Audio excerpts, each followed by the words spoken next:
Week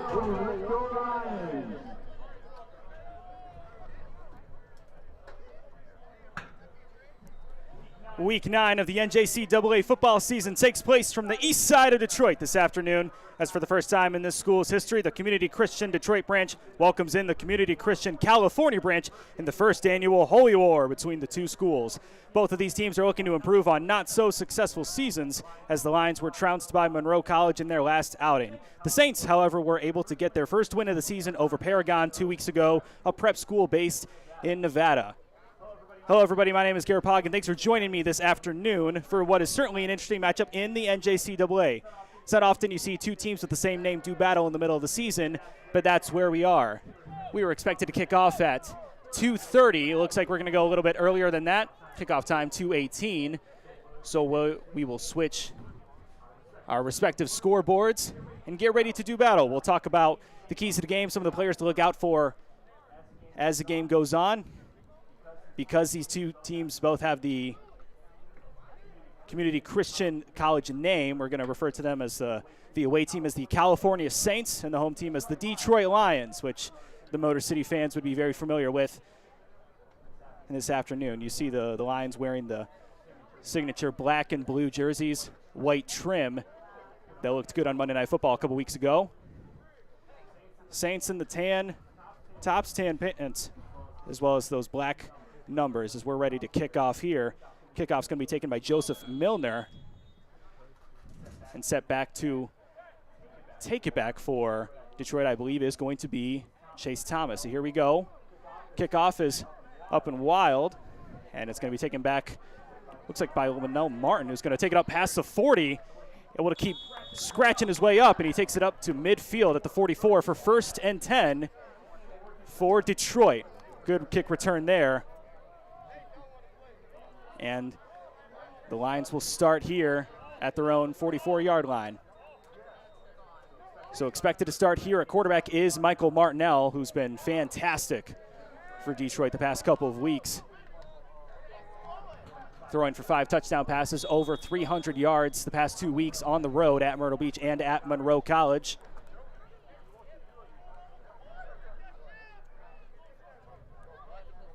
It looks like that is him donning that number 17 number.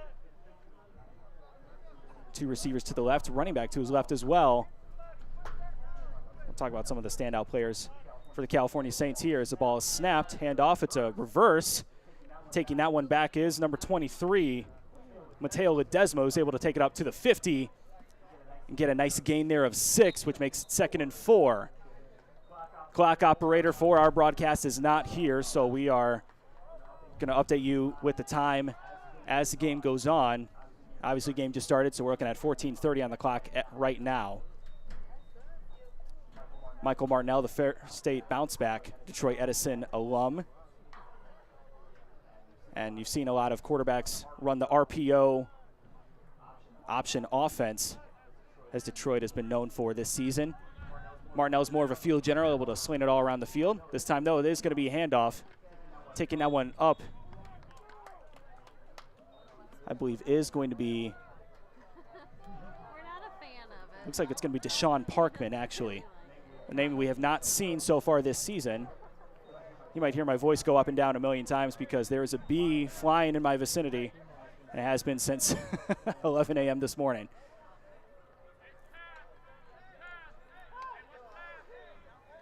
So here we go now. Back to receive the pass all by himself is going to be Martinell. Slot back in front of him. 2 receivers to the left. It looks like there's going to be a timeout taken by California. So let's talk about their team just a little bit. They have a small roster of 23. That's been the most notable thing that we've been talking about up here in the box so far this season. Have been a mighty offense, though. 35 points per game scored this season, led by Joseph Milner, who plays quarterback and doubles as a safety, and their running back, Steven Ibsen. The former of those, Milner, has had 900 yards combined in 2 games, both in the air and on the ground. And he had a concussion in that second game, so he only played about a quarter. So 900 yards in 2 games, that's pretty good to me, I would say. Joseph Milner with those numbers. Steven Ibsen is averaging 109 yards a game. The Castle Rock alum from Washington, 5'10", 190 for him. They'll be doubling up as the safety potentially. You'll see some players rotate in and out for their small roster. Still on offense is Detroit. It's going to be Martinell scampering up the middle, able to get the first down and up to the 40 before being taken down. Tackled there, number 66, James Reyes.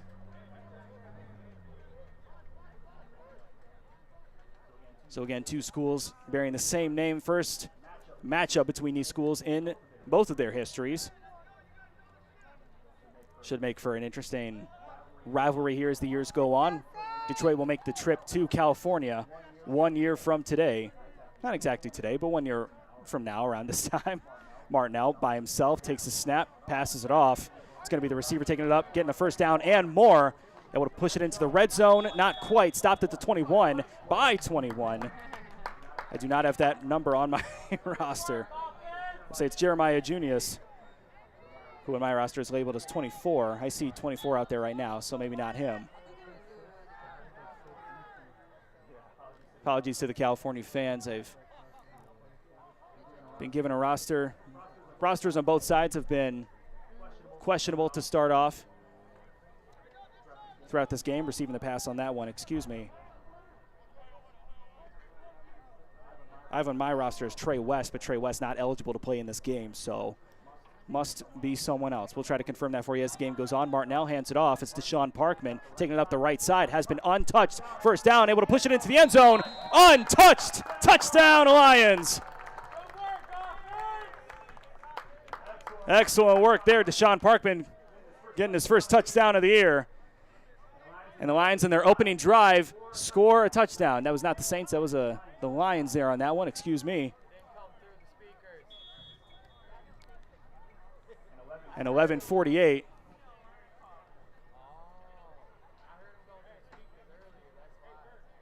.48 on the clock here in the first quarter. So I believe that's the first opening drive score for Community Christian this season. Obviously, special teams troubles as the year has gone on. So it is going to be a 2-point attempt. Martinell by himself. Motioning over Parkman. Fakes the handoff. He's going to take it himself. Almost stopped in the backfield. Able to shrug off the tackle and able to push it in. Scoring 8 points on the first drive of the game, excuse me. That's a great start here for Detroit, a team that is averaging 10 points a game only. Gets a little bit under that on their first drive of the game. So, again, both teams with the capability to score. We'll see how the defense for California reacts next time around. We talked about that powerhouse offense for California. They will be back up the next time around. I'm going to take a drink of water. I'll be back after this.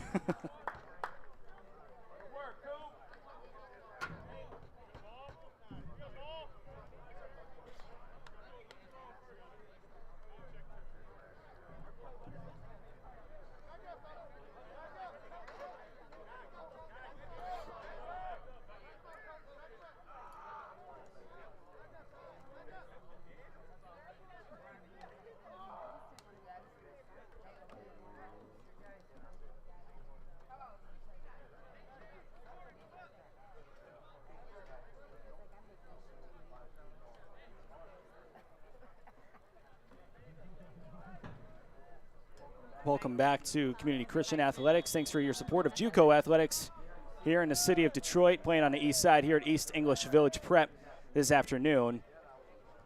Taking the kickoff is going to be number 25. I believe it is Marcellus Hunt. I do not believe it's Deshaun Parkman, so excuse me there.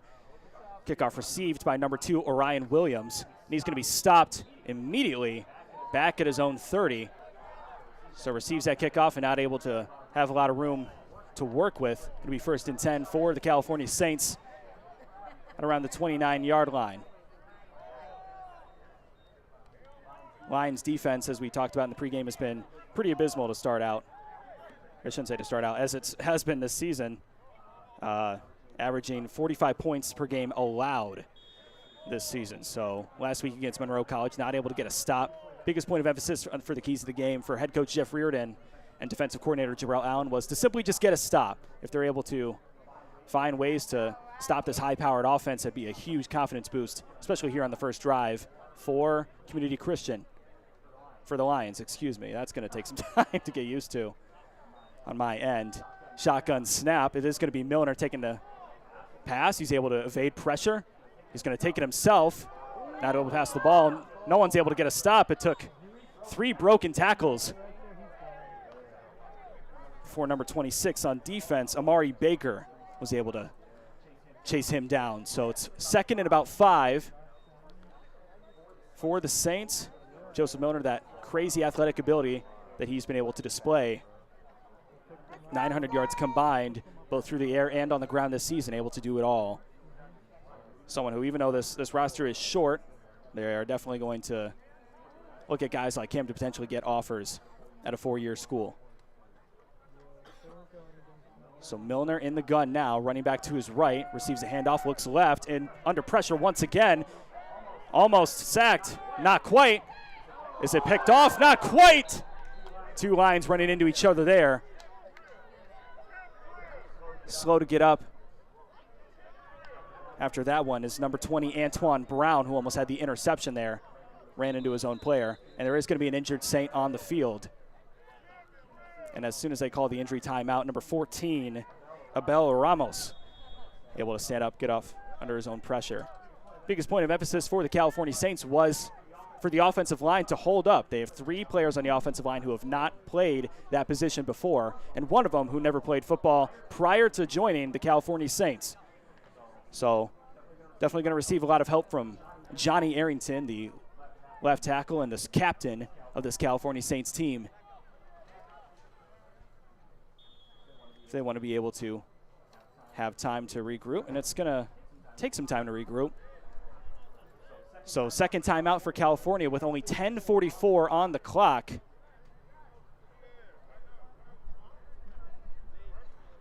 Second timeout of the game for California. I guess I can update the time as the game goes on. Give you guys some sort of awareness as to what point of the game we're in. Can't promise I'll be able to hit play and stop every time around.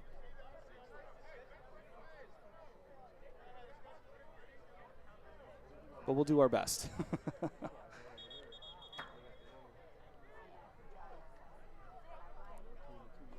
Detroit defense back on the field now. On the near side there, you're going to see Chauncey Freeman, who just recently committed to Northwood a couple weeks ago. Has been a lockdown corner, hasn't allowed many catches, if any, this season. So split back look for California. It's Milner who receives the snap. Passes, dropped. Dropping that one was Angel Diaz. Unfortunately, there it was wide open. And that makes it 4th down. So able to get a stop on the first drive of the game. Not a stranger to getting stops for their first drive. You might remember the Iowa Central game. They had a fumble in the offense had a fumble in the first drive of the game, in which Detroit was able to fall on. And then a couple weeks ago against Garden City, their quarterback threw an interception to Trey West on the far side of the field on an errant double coverage throw. They're going to go for it on their own 35-yard line. Split back look once again. I don't imagine there's going to be many rushers there. Going to send the blitz. Milner's under pressure. Ralph Gaston trying to chase him down. Is he able to evade it? The crazy athleticism. He's still on his feet. Milner, is he going to get a first down? Able to scamper past. Are you kidding me? Milner must have ran a half mile to get that first down at their own 45. Holy smokes. I don't know if I've ever seen a play like that. Ralph Gaston blitzed as a safety there. He was sure he had the sack. He ended up kind of tripping and diving to tackle him, not able to do so. That's the unpredictable athletic ability of Joseph Milner you're going to see all throughout this game. Clock now at 10:08 as he ran out of bounds. Stops the clock there.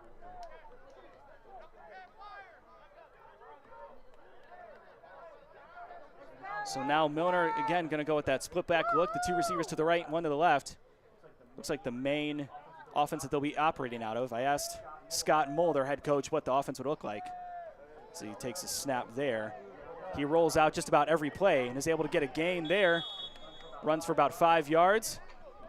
Little smack talk there. Nuri White giving Milner the business verbally. Makes it 2nd and 4.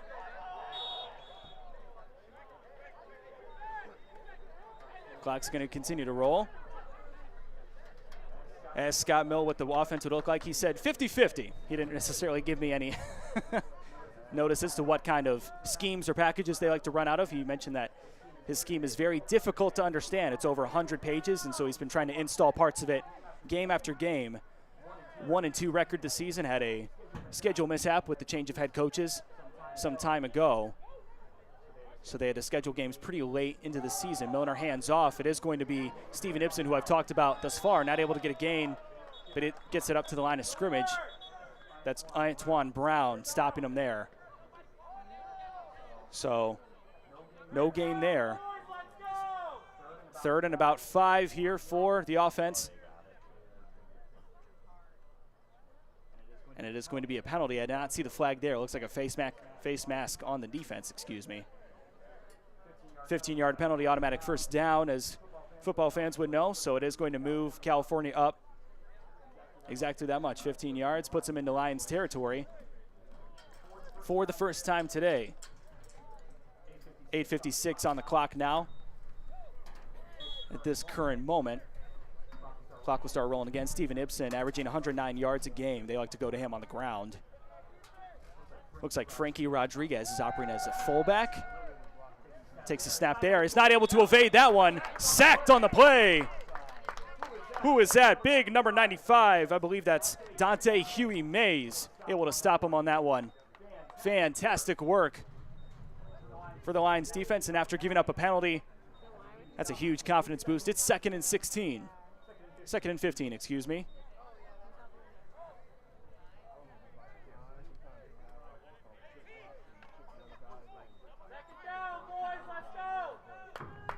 Second and 15.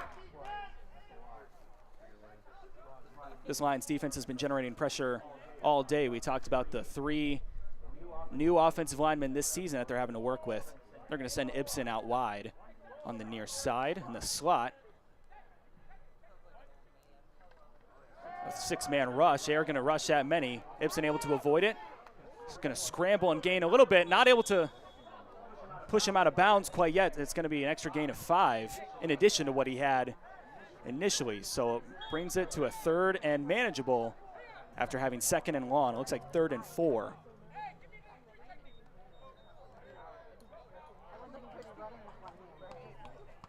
It's been kind of a wonky drive here for the Saints, but getting the job done nonetheless. Time's ticking off the clock. We're now down to 7:29.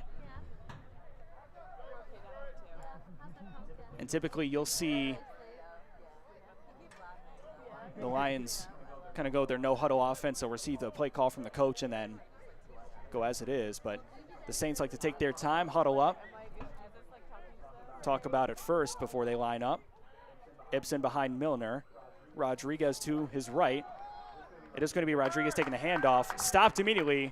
Makes it 4th down. Huge stop for the Lions there and tackling on that one. I believe that's going to be number 58. Is that Davion Johnson for the Lions defense. So 4th and 4. It looks like, I imagine they have to have some sort of punting or special teams issues. The head coach did not outline that to me in my conversation with him prior to the game starting, but not punting in your own 30. Now on the opposite 30, makeable field goal distance for most kickers, not taking the field goal opportunity here. The Lions have had struggles, almost jumped off sides. It is not going to be a penalty. Well, now it is. The quarterback pointed it out as if he jumped off the line. If it's a neutral zone infraction, it would be a penalty, but if it was just an offsides, he has a chance to get back. And they're going to call it a false start on the California team.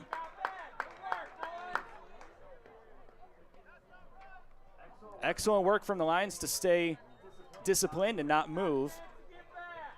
All besides the one player who jumped off. It forced the Saints player to move instinctually. when the player was in his zone. Typically that would be a neutral zone infraction if the offensive line player responds to the defensive player being offsides. Not sure what the conversation was between the refs there. So that makes it 4th and 9. Ibsen lined up next to Milner. Wide receiver number 7, Garrett Harjo, on the near side.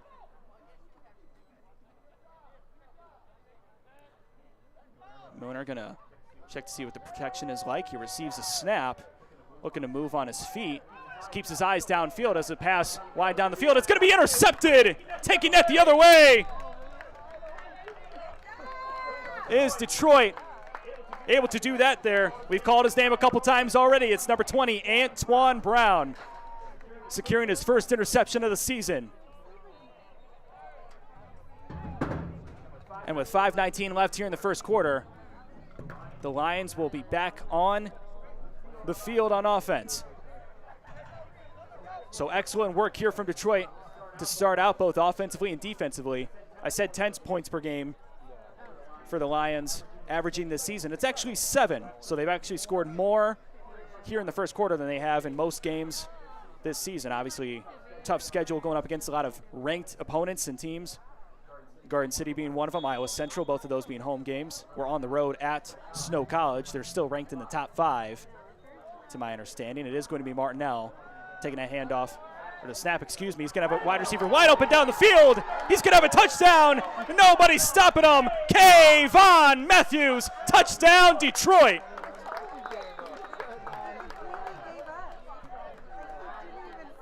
Matthews and Martinell have been developing a strong relationship on the field. Matthews receiving 2 touchdown passes last week against Monroe College. This time around, he's able to get on the board in the first quarter in 15 seconds. They score a second time today. Offense going to stay out on the field. You hear my voice going. We're only in the first quarter. You hear my voice going already. Receiving the call from head coach Jeff Reardon, who's assumed offensive play calling duties. Last time around it was Zach Garvin.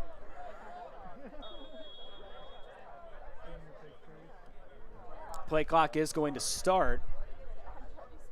And 2-point attempt once again. Field goal unit, like I mentioned, not working in Detroit's favor all season long, so it is going to be another 2-point attempt to go up 16 instead of 14. Receiving a handoff is Michael McClure, able to push it in. I believe that's big Sean Russo. The bowling ball pushing himself in there. 2-point conversion completed. And the Lions, about as raucous of a start as they've had all season, going up 16-0 in the first quarter.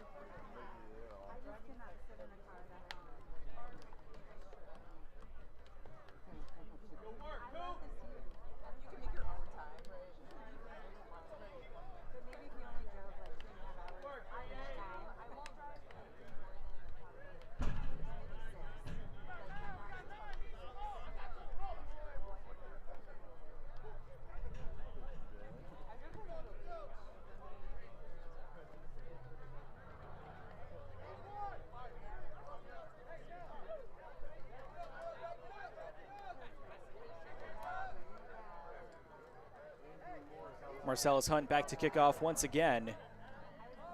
Number 25 there with the pink socks and black cleats. Hard to miss him. Similar to Ralph Gaston on the defensive side, those bright green cleats. Back to return this one for the Saints is going to be number 12, Jordan Aubert. Kicks it. Probably one of his better kicks of the year. This one's going back to Frankie Rodriguez instead. Not able to break the first tackle. He gets stopped by a gain of Lions. Pushed as hard as humanly possible. There is going to be a flag on the play. Stopped, I believe, finally by Nari White. And I'm not sure what the flag is there. If they're going to call unnecessary roughness, he's trying to make sure the player was down. I don't know if I would agree with that call. They're going to wave off the flag.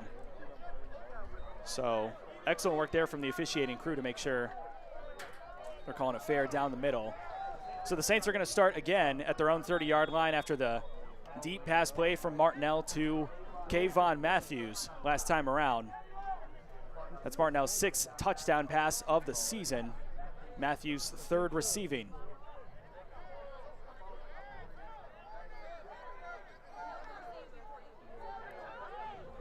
And we've seen a different rotation of quarterbacks for Community Christian, or at least the Lions team. For the Saints, it's been the same quarterback all year long. He's able to make plays in the air and on the ground. You've seen him run around like crazy throughout this first quarter.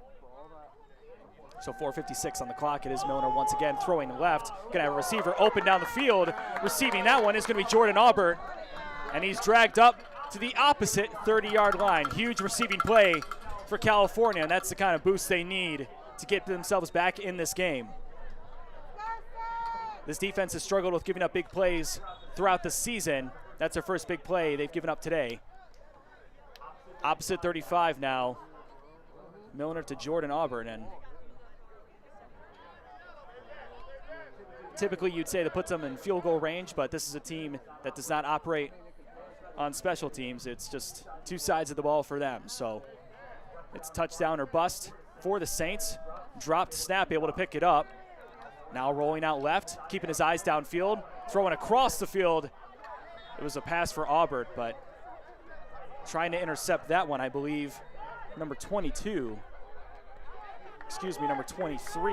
That's Nick Honor. Wanted the flag there for offensive pass interference. Not going to get it. So it's 2nd and 10. And it is going to be another timeout. Looks like an injury timeout.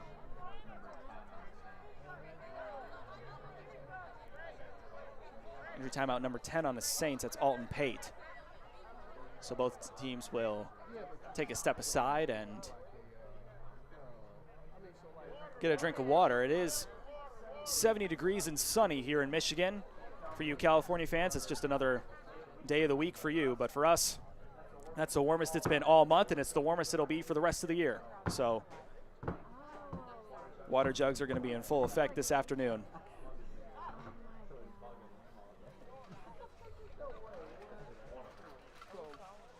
I'll take a step aside while these teams regather themselves.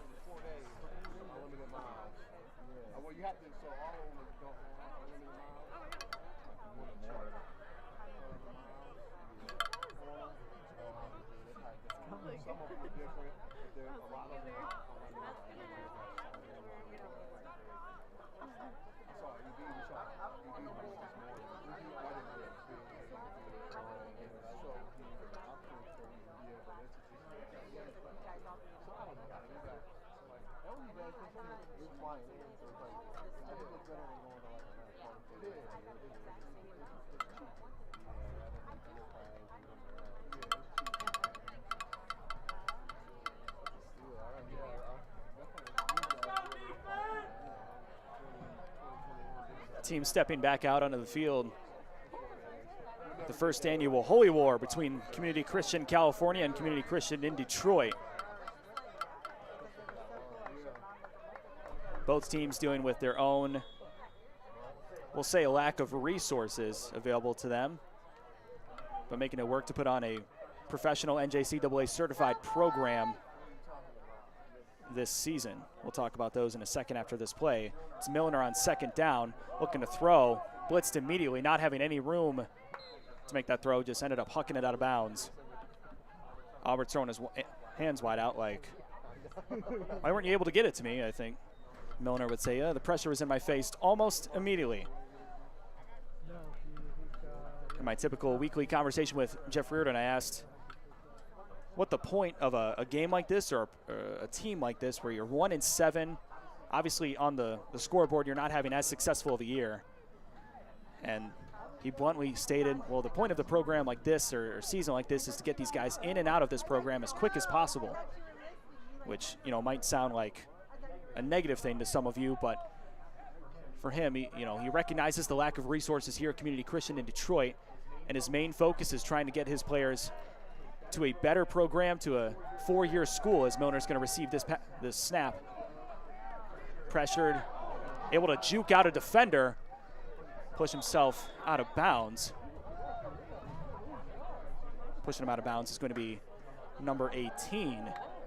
I believe that's Devin Birch, the linebacker, sophomore. But a program like this, he said that because the resources here just aren't as good as they would be at a four-year school, he wants to get these guys some good film against quality opponents, get visits and get scholarship offers from good four-year schools so they can use an opportunity like this to elevate themselves at a four-year school with a quality education and eventually get themselves a better quality of life. So though the scoreboards and the records might not be what the fans here want, Milner's going to receive that. Under pressure once again, sacking him there on that one. It's going to be Jaden Dennis. Excellent work here. Jaden Dennis, the punter as well, the defensive end. And it's going to push them all the way back. I believe that was fourth down, so it is going to be right? Am I right in saying that? No, that's. It is going to be 1st and 10 for Detroit, going back out onto the field. Didn't recognize the gravity of the situation there, excuse me. 3:08 left here on the clock. And Scott Mull, the head coach of the California Saints, in my conversation with him, he didn't say the same thing that Jeff Reardon did. He kind of echoed that same sentiment of, hey, we recognize the resources here aren't as good, but if they're able to take an opportunity like this at a last chance U, Martinell throws. It's blocked at the line of scrimmage, not able to get it to number 23, Mateo Ledesma there. But he said if they're able to take a school like this, last chance U for most of these kids, if not all of them, and be able to push themselves to a Division II, Division I school with high quality facilities, then they're able to, I feel like they did their job, for lack of a better term, if they're able to get these kids to a better program.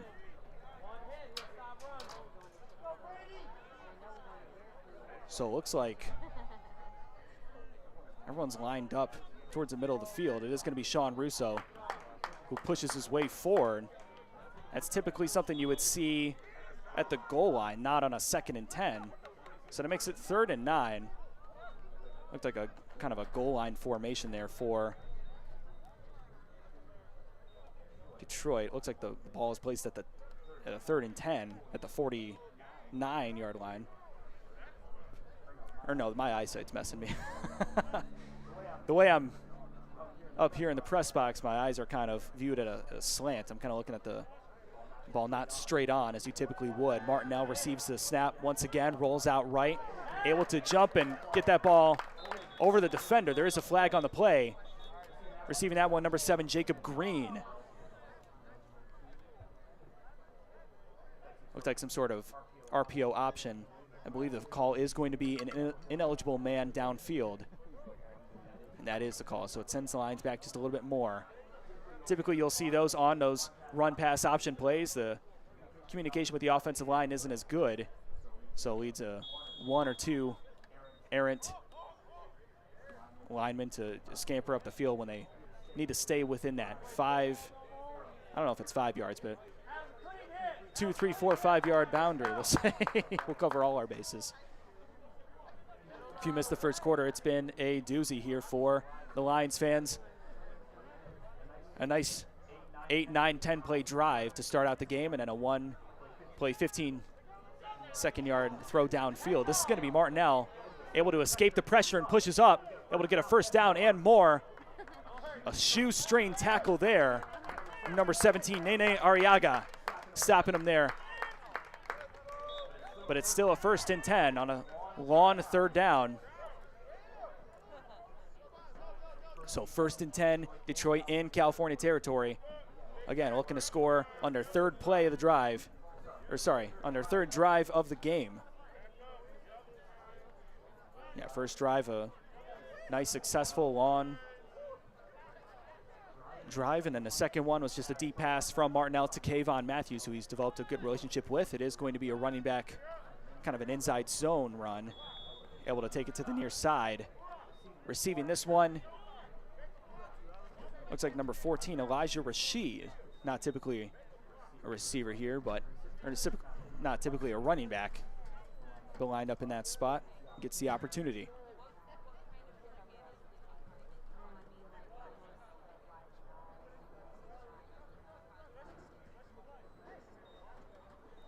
.30 seconds left here on the clock. Looks like it is going to be the last play of the quarter here, and what's been the best start all season for Community Christian Detroit. Martinell, slot backs in front of him, motions one, able to hand it off, and he's going to get smoked.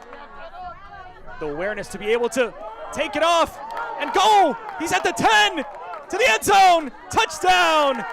Are you kidding me? Michael Martinell doing it all through the air and on the ground. Play was blown up at the line of scrimmage, but the awareness for Martinell to be able to hold on to that ball, spin around, and make something of it, not just something, able to make everything of it, pushes through for another touchdown for Community Christian Detroit. 9 seconds on the clock here. I said it was going to be the last play of the drive, last play of the quarter, and ended up being the last play of the drive as well. But another 2-point opportunity here. Martinell's been fantastic the past 2 weeks for Detroit. Looks like he is going to keep that starting job here today. Receiver spread out wide. It's going to be a shoulder throw, and it is going to be called a pass interference. They tried to get it to Jacob Green on that one on the far side, near side of your screen. And so they're going to replay the 2-point try from the 1-yard line now. Defensive back there on that one was number 8, Angel Diaz.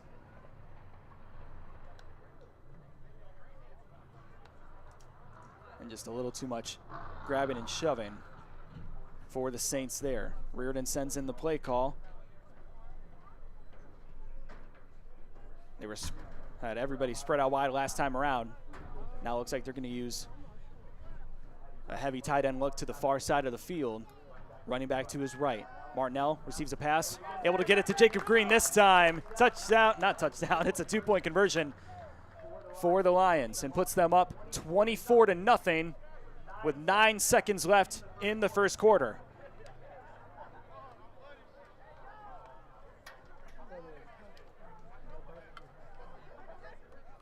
They've scored more than 3 times the amount of points they're averaging per game this season, all in 1 quarter.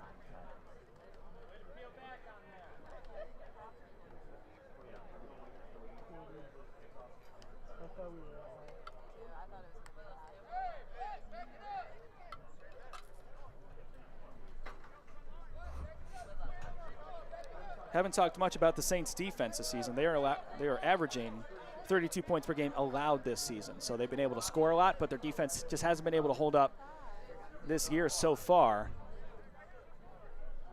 In that win against Paragon a couple weeks ago, they only allowed 14 points. Granted, that is a prep school, so competition not necessarily as high there. Although I say that, this team, the Lions team, I should say, played Myrtle Beach Collegiate 2 weeks ago and ended up losing 60-28. So a lot of talent to be found at those prep schools, be able to get themselves, similar to a JUCO, get themselves to a 4-year program from there.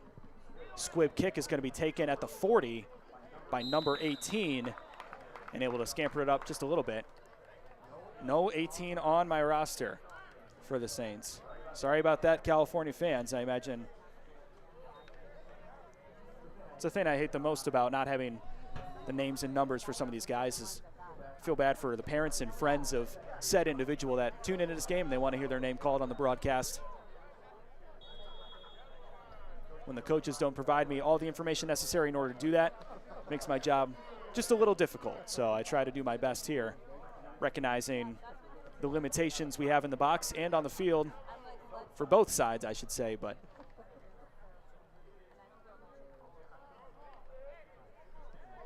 again, we're doing our best. So after that kickoff, it is going to be 4 seconds left on the clock. Imagine this is going to be the last play of the quarter. Although I said that maybe 2 times now at this point, and has not been the case. Milner's going to get the snap, going to hand it off. It is going to be the last play of the quarter. taking that one, I imagine, is Steven Ibsen, trying to push it up as far as possible. And going into the second quarter, they're going to have the ball at their own 45, 2nd and 8. And it's going to be the end of the quarter, so both teams will head to their respective sidelines and get ready to do battle some more. 45 minutes left to go. Your Detroit Lions are up 24-0, their best offensive start of the season, as well as their defense. Stick around. You're listening to Community Christian Athletics on the Community Christian College Athletics YouTube channel. $2 hot dogs, drinks, $2 pops, $2 Gatorades, candy chips, popcorn for $1. Go and support your East English Bulldogs. Thank you.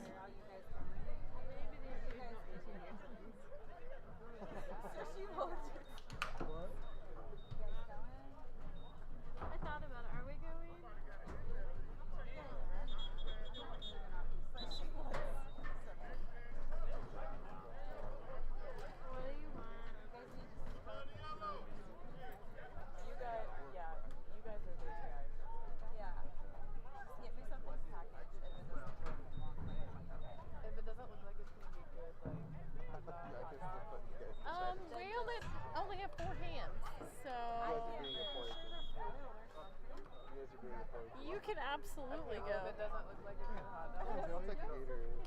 I don't know.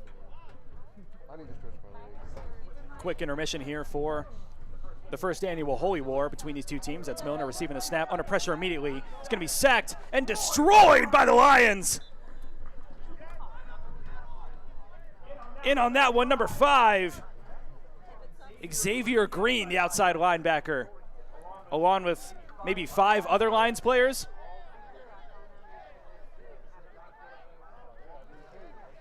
You feel bad for Milner. He's had to dodge these defensive ends and edge rushers and defensive tackles all day long, and we're just in the second quarter now. So that makes it 3rd and about forever from their own 36-yard line.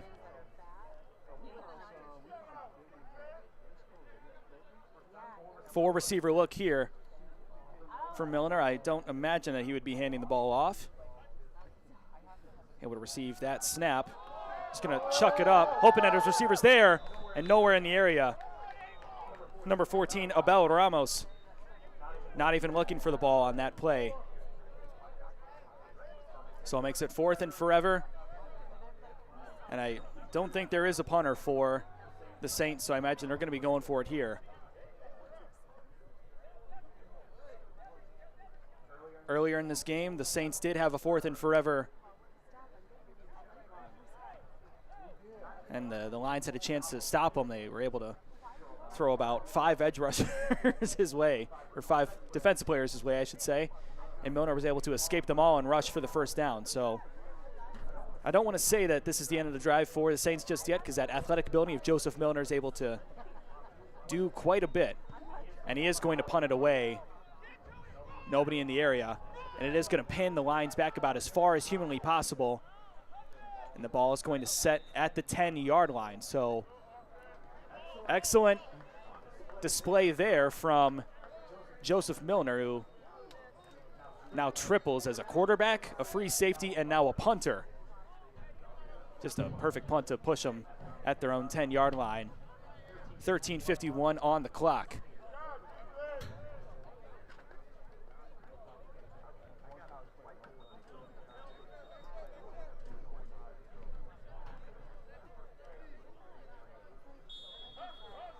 If you're just tuning into this game, that is 3 scoring drives where they're able to put a touchdown and 2-point conversion together for Detroit. The first drive was the first drive of the game, and Detroit was able to put it together for 10 plays and able to rush it in with Marcellus Hunt.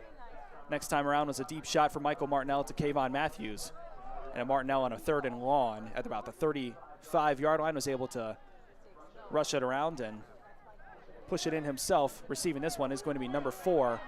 He is going to get a first down, able to evade a bunch of tacklers and pushing all the way to the 30-yard line. The never give up attitude. Number 4 on that one, not on my sheet. Unfortunate. We will say that's JoJo Brothers. I have him as number 11, but he's worn number 4 at points in time this season has that same frame. So we'll say that's who it is.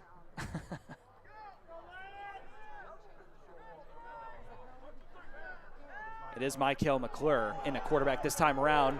Able to receive, oh, not so fast. Receiver looking to receive that one down the field. He was wide open. He would have had a touchdown if he caught it. Just slips through the hands. Number 7. I don't believe that's Jacob Green. Jacob Green does not line up on the outside, maybe ever. So another player that I'm kind of struggling to figure out who is he.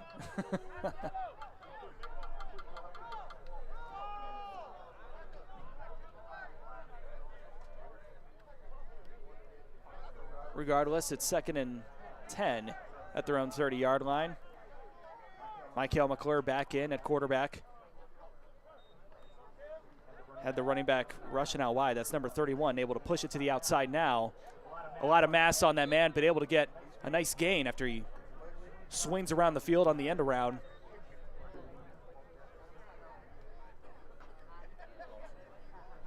It's number 31, and we're going to say that's Linnell Martin Jr., a player we've seen come in and out of the game several times in several games this season. No 31 on my roster, so apologies to Martin's family if that isn't him. But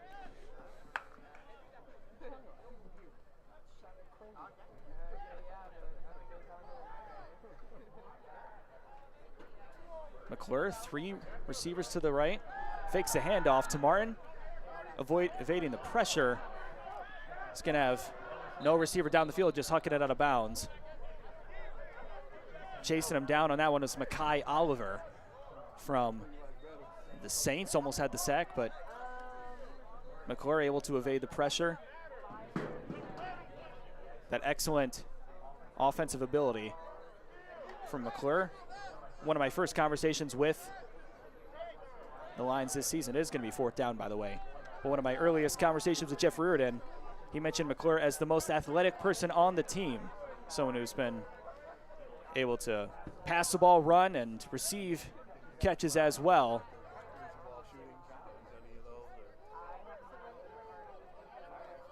Typically, it's Jaden Dennis out there to punt the ball. It looks like it is going to be Marcellus Hunt this time around. Catching the ball, and they're going to whistle the play dead. It's going to be a false start on Detroit, moving them back about 5 yards. Receiving the punt here for the Saints is number 2, Orion Williams. He's been their feature guy on returns so far. It will be the first punt of the day for Detroit, and it is going to be Jaden Dennis who jogs his way out there and gets ready to punt once again. No, excuse me, that's Daniel Sanford Sanders, who started the year as the punter and hasn't got a lot of work in, at least not at home. Beautiful end-over-end punt. Able to go take that back all the way past the 20. It's going to be down to around the 15. You want to talk about flipping the field. That guy punted from the 20 and pushed the California Saints to start all the way at their own 15-yard line. Fantastic stuff. Daniel Sanford Sanders, his first punt at home this season. On the other side of this, we're going to have the California Saints out back for offense. 11:48 on the clock. They trail by 24 in the middle of the second quarter.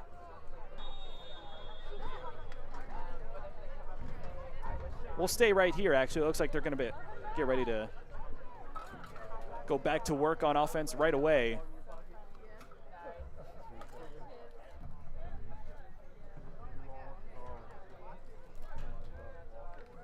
It's such a different offensive setup for California. We're used to both Detroit and the away teams that have come in running a no huddle, receiving the play call from the quarterback, or not the quarterback, the head coach of the offensive play caller via signals. But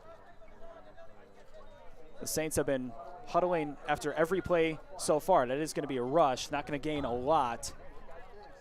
And that's Steven Ibsen He was called down, even though he still has the ball in his hands. Andy is on his feet, so it looks like not a lot of, or must have been stopped enough to, we'll say, forward progress was finished. It looks like it is going to be 2nd and 10.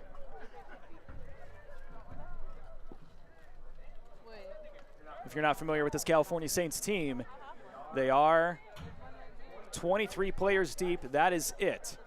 Apparently, with the head coaching change, there's a lot of players that decided to leave and go to a different program. Milner's going to receive that snap. Going to be under pressure immediately once again. He is in his own end zone, trying to rush out of it.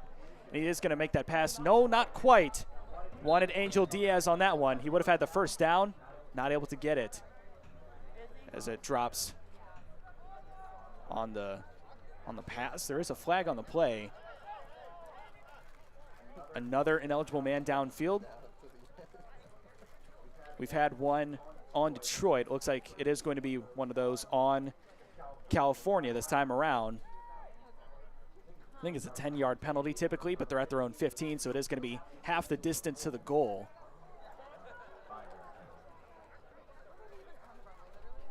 Looks like more of a 5-yard penalty instead.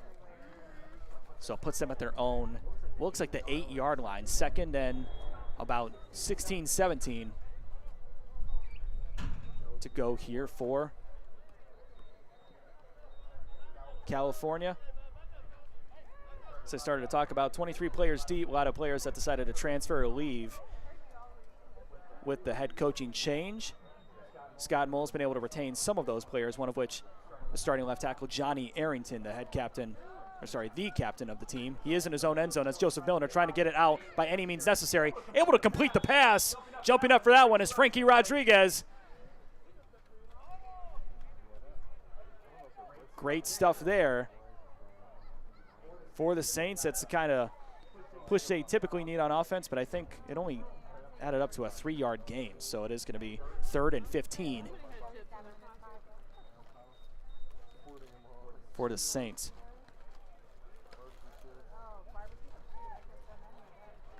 Also, one of the problems with that head coaching change was the schedule change, or the scheduling mishap. I guess there is a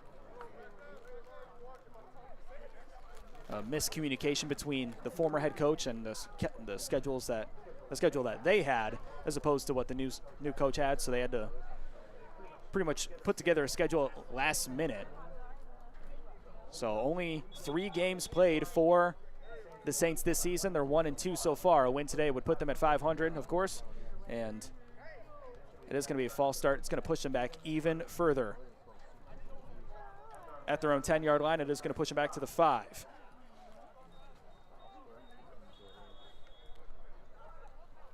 All of these plays on offense for California have been shotgun snaps. So Milner is going to line up in his own end zone. He is going to have a free rusher, a jailbreak, and trying to get it to any receiver by any means necessary. Not able to do so. It's 4th and about, I would suggest 20, maybe 18 at the most, or the least, I should say. And I don't know if they can do that fake punt trick twice with Community Christian. It is going to be Ralph Gaston. It's going to line up all the way back past the first down line. So he is ready to receive if they decide to go that route.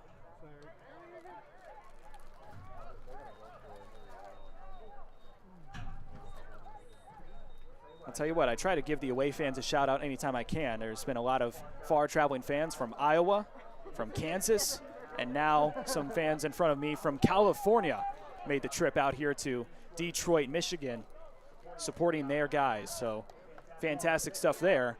It is going to be another punt. Ralph Gaston back to receive that. Catches it at the 45. He's able to rush through. Is he going to score? He has a chance at the 10. What needs to be one more and not able to do so. Stopped at the 1-yard line. Preventing that touchdown is Joseph Milner there. But you want to talk about a fantastic punt return. Ralph Gaston, the leader of the defense, doing it all on the defensive side of the ball for the Lions. You may remember a couple weeks ago, or over a month ago now at this point, That 95-yard pick six, he's displayed that ability when he gets the ball in his hands to flip the field entirely. So now it's 1st and 5 at the goal line. For Detroit, 9:19 left on the clock, and only 5 yards needed, if that, to score their 4th touchdown of the game.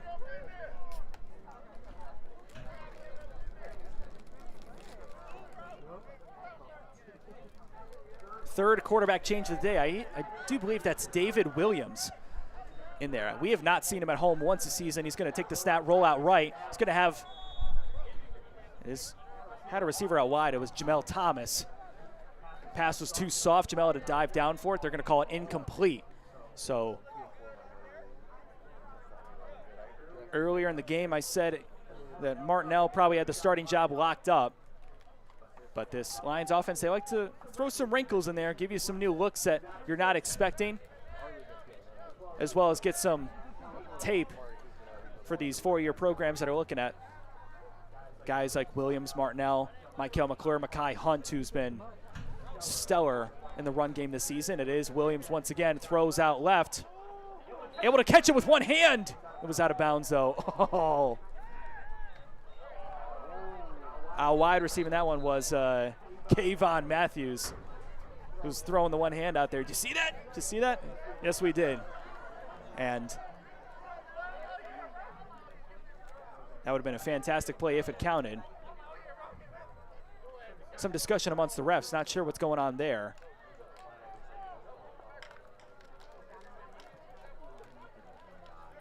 Looks like there's a flag on the field. I can see it, assuming that's not a mouth guard or a glove.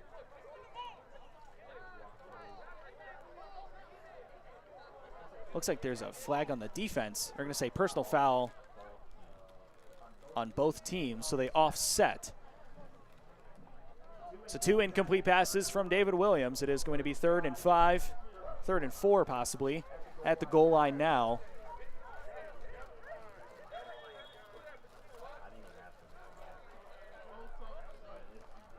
Personal foul is offset, so same down and distance as a receiver rushing over.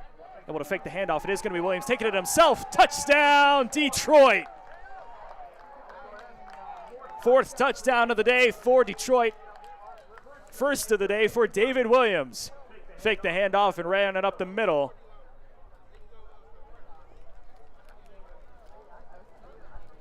Fantastic work for the Lions. And now going to go for another 2-point conversion. And that drive only took 20 seconds off the clock, so about as fantastic as this offense has looked all year long. And we've seen a couple lopsided games, not in Detroit's favor this season, but when the offense is rolling, it is rolling. There's going to be a timeout on Detroit's side. It looks like a confusion with the play call there. It is going to be Williams still out there.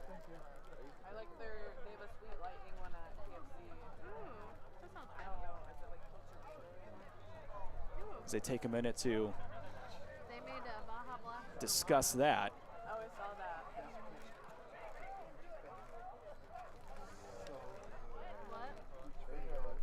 One of the keys to the game for the Lions coming into this that Jeff Reardon, head coach, described to me was the fact that they have to finish drives. They had opportunities last week against Monroe College where they played great all the way going up into the red zone and then had a faulty miscue or mishap that didn't allow them to score. So now in this game against a team that just has limited numbers both on games they've played and players on the roster, able to do just that, finish those drives and get a lot of strong tape out there for those four-year coaches and programs that are interested. It's going to be Williams receiving a snap, looking for a receiver, anybody in the area. He is going to have one. Back shoulder catch. Who is that? Number 80. I do believe that's, I'm going to say that's Chase Thomas receiving that one. Possibly Tate Chatfield. One of the many good receivers on this one. So it is going to be another 2 points on the board. They've converted On 5 drives, they converted 4 touchdowns and 4 2-point conversions. Lions lead 32-0 midway through the second quarter.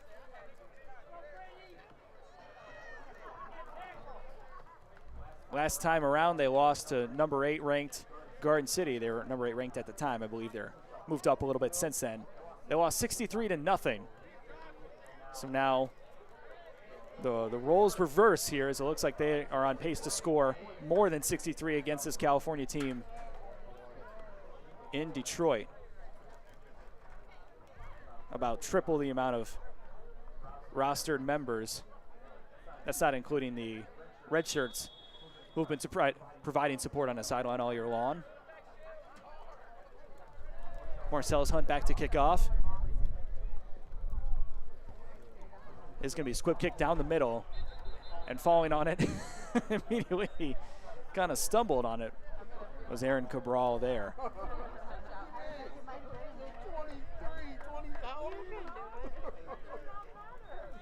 They're going to start at the 45-yard line. The Saints back out here. And you hate to say it at this point in the game, you know, but you're down 32-0. Your offense has looked scattershot at best. Might be just one of those games where it's more of a learning opportunity than anything else. But hey, like we've talked about, this offense has been explosive at times. Joseph Milner, those legs are able to turn so effectively. Turn effectively? I don't know if I've ever used that phrase in my life. This is going to be a timeout. Not sure who took it, though, but looks like the Saints took it. It must be their last timeout of the first half. They took 2 of them in the first quarter in their first 2 drives of the game. Yeah, Steven Ibsen not able to get the ball as much as he might want in a game like this where, you know, they're down by so much. But the Saints are at a point where they got to pass the ball. I mean, they got to get drives going down the field, gains for long sustained drives. Probably not aware that this team has allowed rushers to run for over 100 yards on them in the past. This team, meaning the Lions.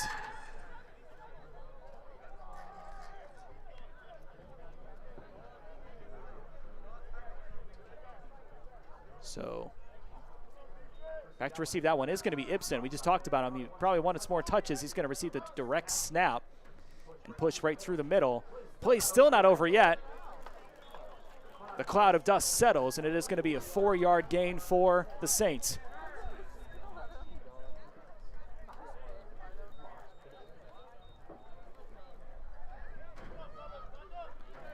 Second and 5 here for the Saints. Midway through the second quarter.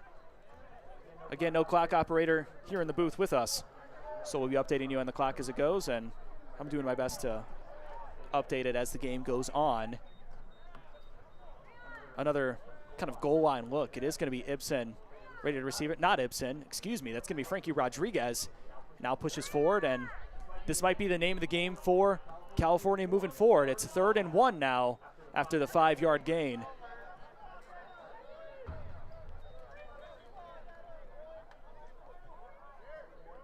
Now Ibsen's going to run back out onto the field. We're going to see if the quarterback is in the mix there. I don't believe so. I think that they're just going to run more of these wildcat formations going forward. And here we go again. It is Ibsen back to receive the snap. And it is going to be a bobbled snap. Not bobbled, it went right past his left shoulder. Goes back to fall on top of it. The 3rd and 1 turns into a 4th and 11. So now sends them back to their own 40-yard line, and they're going to have to go back to the drawing board to figure out what do we want to do here.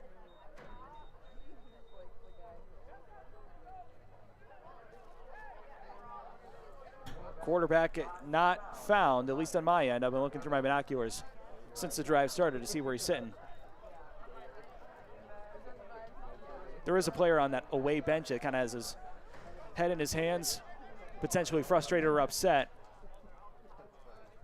That could be Milner, could not be. I don't want to suggest one way or the other. I would suggest this is going to be Ibsen on a 4th and 11. Takes a wildcat screen, able to push up to the 50, just not enough, so it is going to be Lions ball on the opposite 49-yard line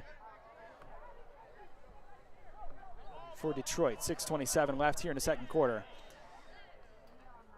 And I would not call the struggles on offense Joseph Milner's fault at all whatsoever. Every single play he's had defenders in his face. That inexperienced offensive line has been proving to be very troublesome for them so far. And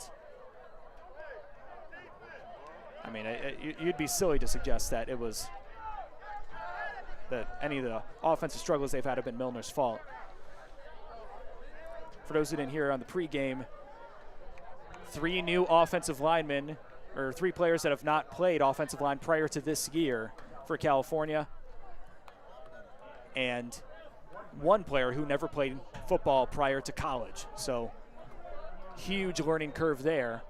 It'd be like sending me out there to play offensive lineman, just not going to work, as looks like Martinell is going to take the blame or put the blame on himself for not getting that pass to Jamel Thomas there. But certainly not Milner's fault at all, I would say. I mean, there's only so much you can do when the offensive line just isn't able to keep up that pass rush.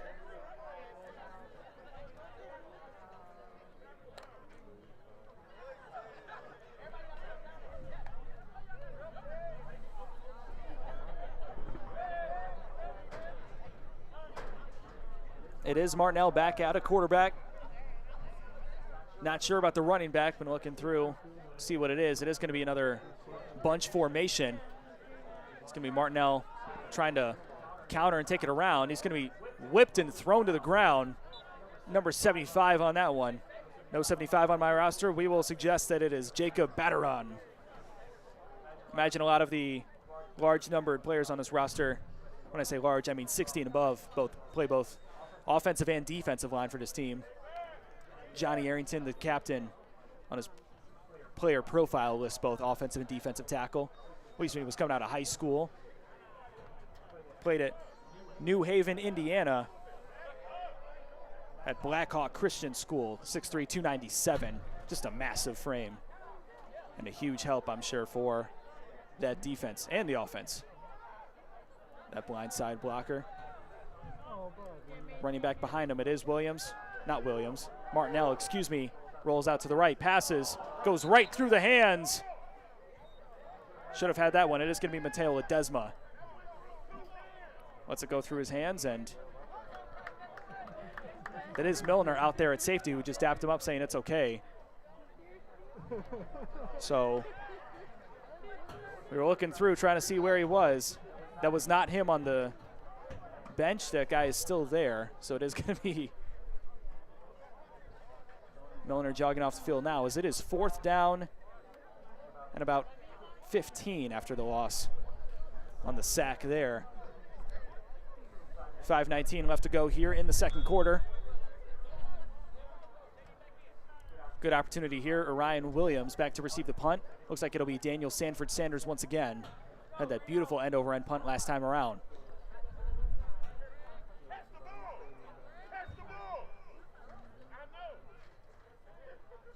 One snapper sends it up.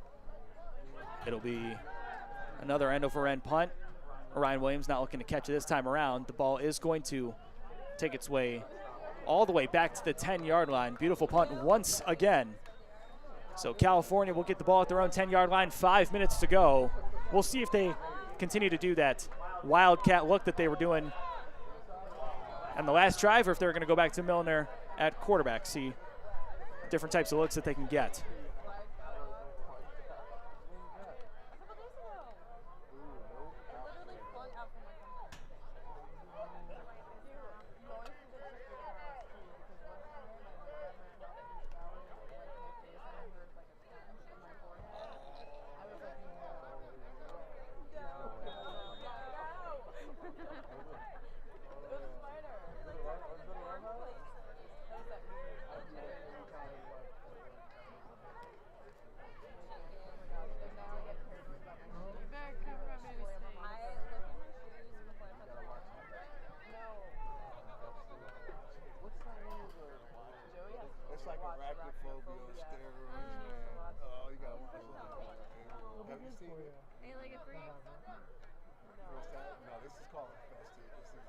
Joseph Milner not back out there. It is going to be Steven Ibsen. More of the Wildcat look. Looks like one of the players jumped off sides. We'll see if it's a false start instead. And they're moving the offense back. It is going to be called a false start.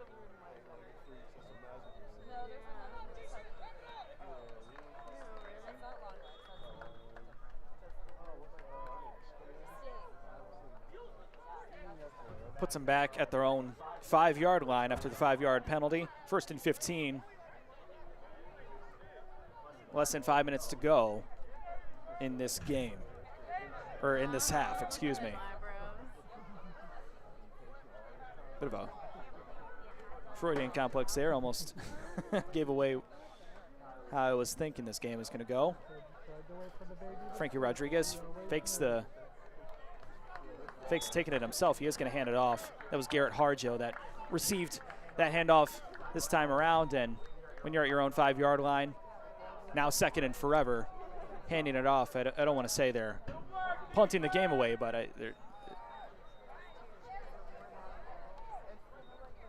well, the offense did kind of look good last time around until that bobbled, or that the bad snap sent them all the way back to 4th and 11.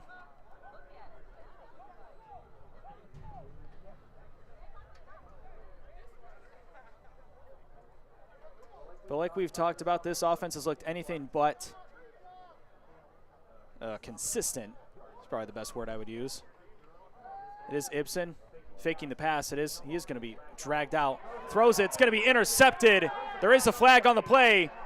If this one stands, it's going to be a pick 6 this time around. Big number 35 taking that one back. There were 2 flags thrown on the play, as I struggle to find out who number 35 is. We'll say it's Jaden Dennis, the former punter.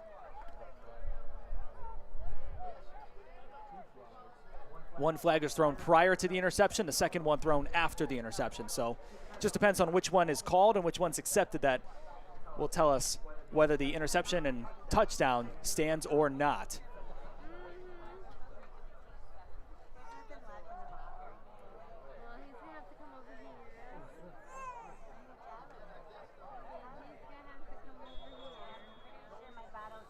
And it looks like whatever was called was either offset. It did move the offense up a little bit, so it is going to be 2nd and 10. So it was on the defense prior to the interception, which makes it 2nd and 10. 2nd and 10 for California. It is going to be Ibsen back to receive the snap in the Wildcat once again. Another flag on the play. We'll see if they call it offsides. No, it is going to be a neutral zone infraction on the defense. You saw that big number 75, Jacob Batteron, standing up and pointing it out, saying, you know, they entered the zone. I'm allowed to stand up and do that. Almost kind of dramatic with the way he was able to do that. So 2nd and 5 now, pushing it up to the 18-yard line. 18, 16, 17, somewhere around there.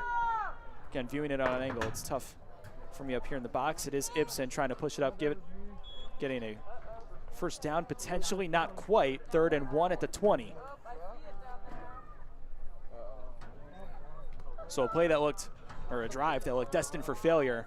Starting at their own 5, it was 2nd and 15, followed by an errant interception when the player was just trying to get rid of it.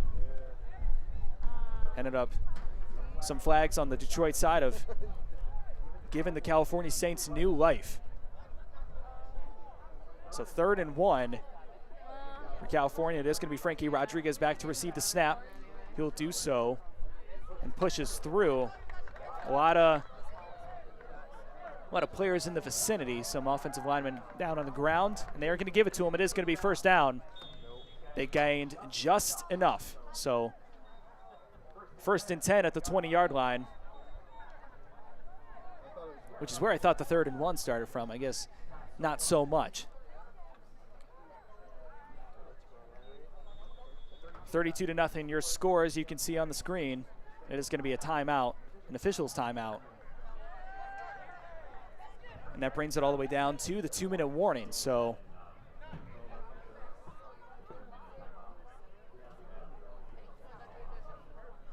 How bad is it? both sides will take a chance to regroup. 3 minutes off the clock there for California, getting it from the 5 only up to the 20. They're going to have to move a lot quicker than that. I imagine we'll see Joseph Milner back out on the other side of this. No, it's not. That's the free iPhone that I got on the floor because someone broke into his car and dropped the phone. Take this today? Yeah.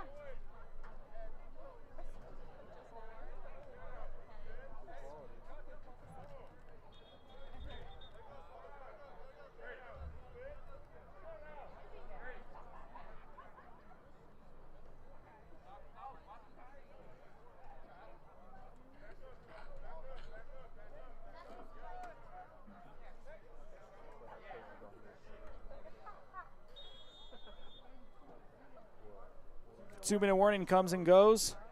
28 minutes in this game has come and gone, as now it's going to be Steven Ibsen receiving that snap once again.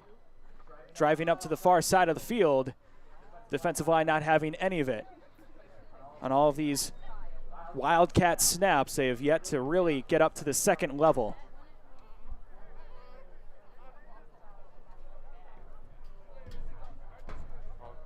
There is going to be a flag on the play now after the fact. They're going to call unsportsmanlike conduct on the defense. Somebody must have been mouthing off to the ref or saying something they shouldn't have.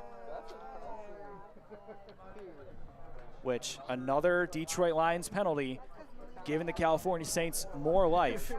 First ever battle between Community Christian College, the California branch, and the Detroit branch.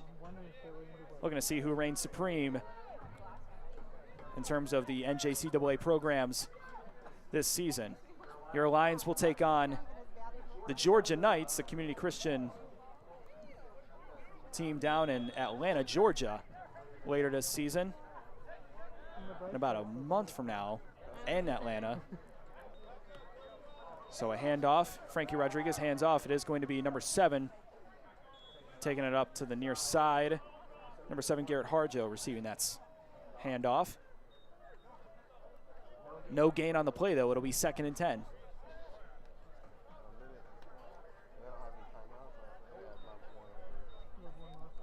If the Lions can avoid shooting themselves in the foot like they have so far this drive, they might be able to go into this halftime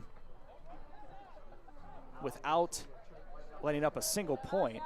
This team has been huddling, even though there's less than 2 minutes left on the clock. Now 50 seconds left. They got to move quick if they want to achieve much of anything. Maybe the clock not a priority for the Saints, excuse me. Just looking to gain any sort of momentum. It is Ibsen looking ready to pass. Pressure on the backside, deflected. Deflected that time, number 28. We'll say that's Tariq Denning, who just received a Division I offer from Bethune-Cookman, along with many offers that scale all over the NCAA levels, including some NAIA offers here in Michigan as well. Bethune-Cookman and HBCU, the first Lion to receive a Division I offer this season. Certainly not the last, though. There's a lot of great talent up and down this roster, even though the results haven't been there. The tape shows that if you can put these guys in a great developmental program, you can certainly mold a lot of this raw talent into great players. Here it is, Steven Ibsen trying to push up to the second level, getting dragged down to the ground. That time, number 15, I believe that's Bernard Julian, the defensive back. On the far side, they are able to get himself out there.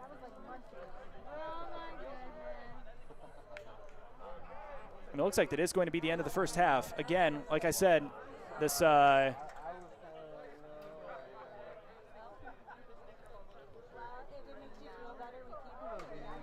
Saints team they had 2 minutes to work with, and they decided to keep running their Wildcat offense, not worry about how much time was left on the clock. So that is going to be the end of the half. So going into halftime, easily the greatest half of football that this CCC Lions team has played this season. They are up 32-0 over the California Saints. We'll be back in a little bit with some halftime analysis. We'll talk about some of the key talking points throughout this game. We'll be back in a little bit. We'll see you around.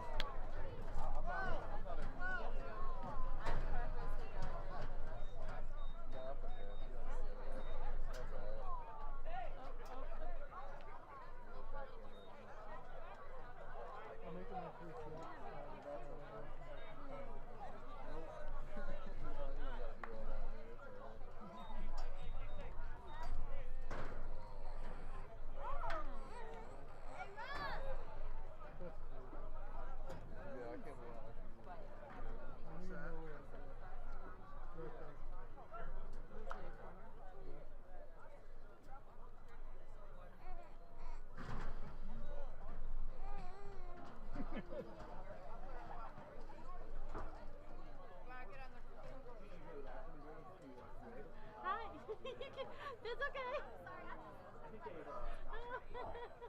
It's okay. Thank you. Thank you. No, you're totally fine. This is Xavier. He's 2 months. Is he out there?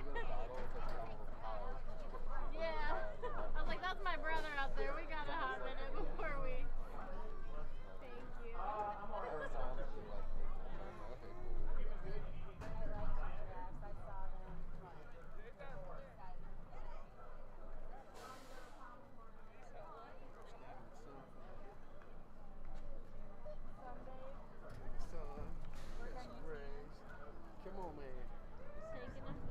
Concession stand is still open. They now have popcorn along with the delicious hot dogs and cold drinks.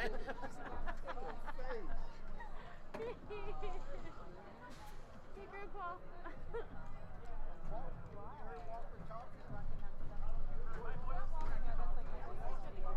Walking down the stairs. Walking down the stairs with them? Yes. Biggest fear.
I what? Yeah. You've not heard that song? No, I have not. That's like a banger. That's a classic. No. Like what? I said what? he started playing it. Her face was like, Grandpa should what? take a blanket. It's too windy. See, Grandpa's warm.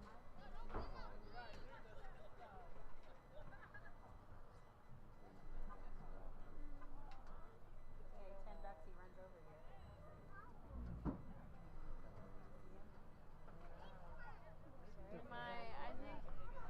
I think he's too mad.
Is he gonna? He's upset.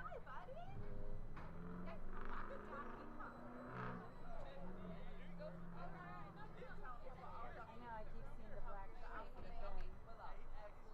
He's over there. He still has his helmet on. He didn't take his helmet off. Right? Yeah, no, he didn't. It's fine. He's trying to walk away and then probably to the north.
We need to see what restaurants are around his hotel. For real food. You're on me.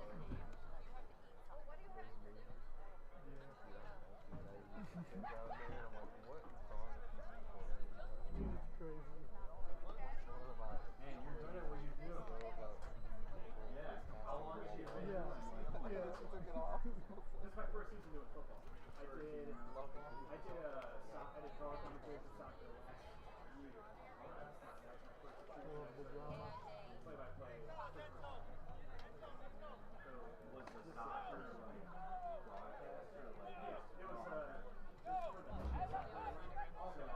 Yeah, it was for the so yeah, so they do like that. Yeah, no, they do. All we do out is sports here, so it's all just like indoor soccer on yeah, yeah. And then also summer too. Okay. Yeah. What's like the platform like you're using for this? What do you mean? What? Oh, YouTube.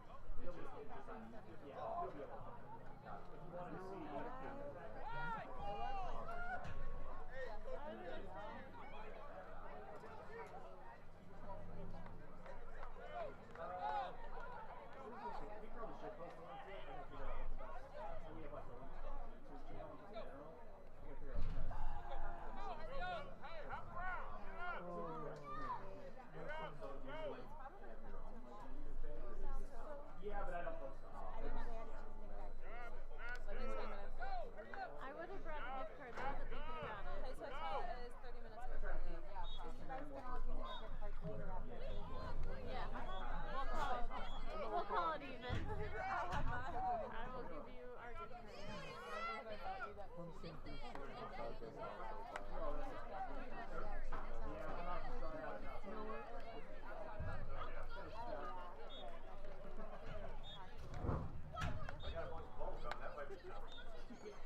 It's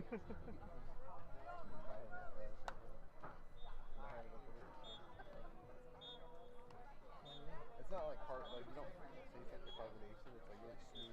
Welcome back to the Community Christian Athletics YouTube channel. Thanks for your support of JUCO athletics, especially here in the city of Detroit. Detroit's only JUCO, only football program in the state of Michigan at the junior college level. It's been a fantastic first half for them. Started out on the first drive of the game with a 10-play drive that ended up with a Marcellus Hunt touchdown from around the 5-yard line. Following a 3-and-out on the other side, not a 3-and-out, more like a 6-and-out on the other side, was a one-play deep pass from Michael Martinell over to Kevon Matthews, who received his 3rd touchdown pass of the game.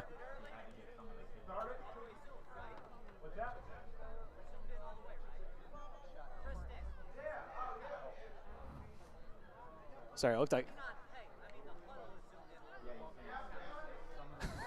I think the head coach, Jeff Rudin, was trying to bark some instructions up to me. I wasn't sure if he was talking to me or our camera guy or our PA announcer. Apologies for the interruption there. Let's get back to it. Second drive of the game, Michael Martinell ended up with a 15-second, 80-yard touchdown pass to Kevon Matthews. Received his 3rd touchdown pass from Martinell over the past 2 weeks. Was fantastic last week against Monroe College and the limited amount of scoring that they were able to get there. And today he's been all over the field as well. A couple drives later, Martinell had a running play that got blown up at the line of scrimmage. He had the awareness to spin around from the 30-yard line and find a scamper and just kind of make his way all the way up to the end zone, about a 30-yard rush for a touchdown on a play that wasn't even designed for him. Fantastic stuff there. And then David Williams came in for a drive, was able to get a rushing touchdown off a fake handoff, and he's been the Lions just as a whole have been operating pretty much flawlessly from top to bottom, both offense, defense, and special teams.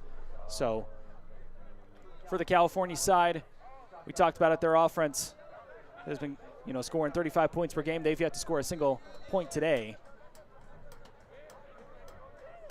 But they've allowed 32 points per game this season. Detroit has scored 32 points in the first half. So I'm curious to see what the second half is going to look like. Last time around, it was a pretty heavy scoring affair from the away team. They decided to shorten the quarters. Not the case this time around. We are going to play a full 15, both the 3rd and 4th. As it looks like Marcellus Hunt is back out there to send the kickoff away. Saints kind of regrouping and getting themselves together for the second half.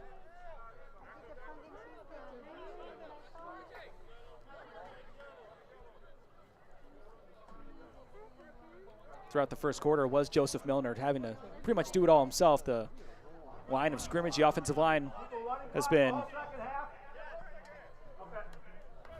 and we just received word it is going to be a running clock the entire second half. So instead of having a shortened second half with the quarters like we've seen a couple weeks ago here at home, as well as with some games at the Division I level, they're just going to do a running clock throughout the duration of the second half. So let's take down this scoreboard. Let's throw up the regular one, and we'll get set to go here.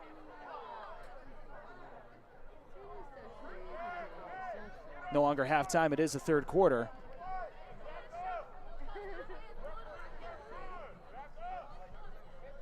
And the Saints already kind of conceding this one, playing for experience at this point.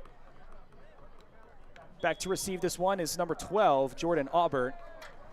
They won the toss. They deferred to the second half. So here we go. It is going to be Hunt kicking off, sending this one up in the air. And taken towards the middle. It is going to be number 18 receiving that one. Not on my roster. And thrown to the ground there. This time it looks like by number 59, Justin Coopwood.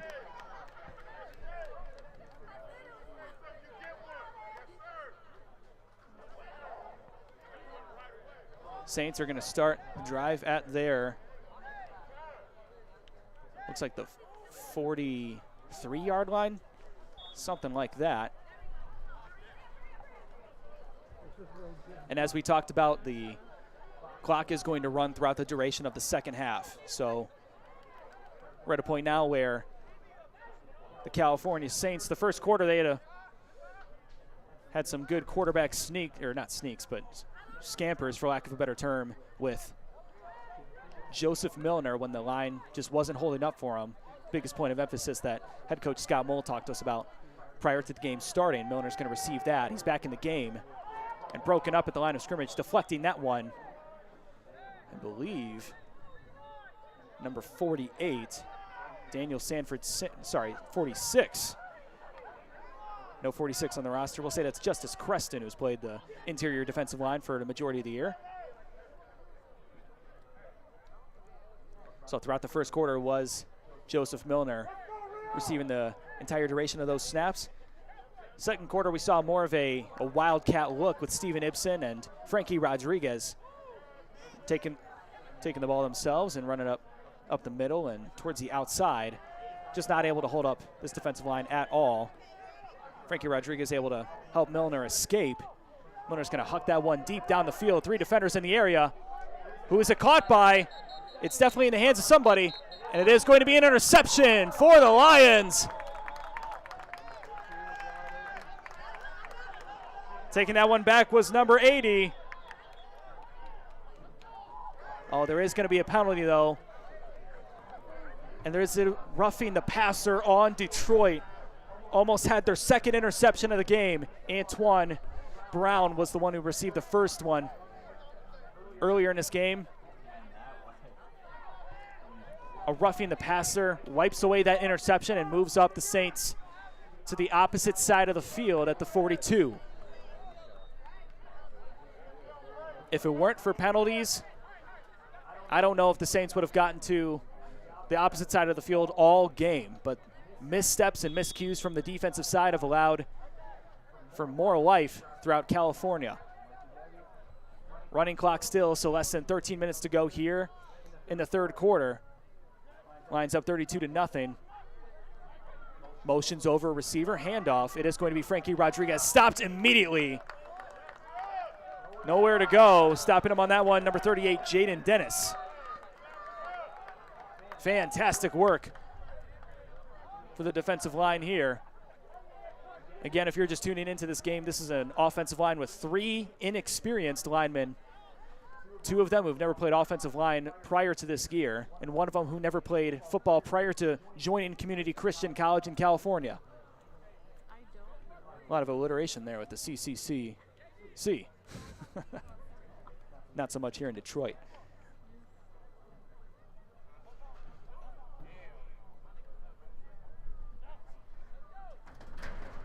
So Milner back in the shotgun. Rodriguez to the left of him. 2 receivers to the left. He is going to roll out left. Looking to do something with the ball. Tosses it down the field. It is going to be picked off, I believe, right? Yes, it is. Picking that off, number 25, Derek Gibson. Excellent work for him. Second interception of the game for Joseph Milner, and it'll bring the Lions back out to start the third quarter. For their first drive of the first quarter, or third quarter, excuse me. A lot of tongue twisting words here on my end. Apologies for that.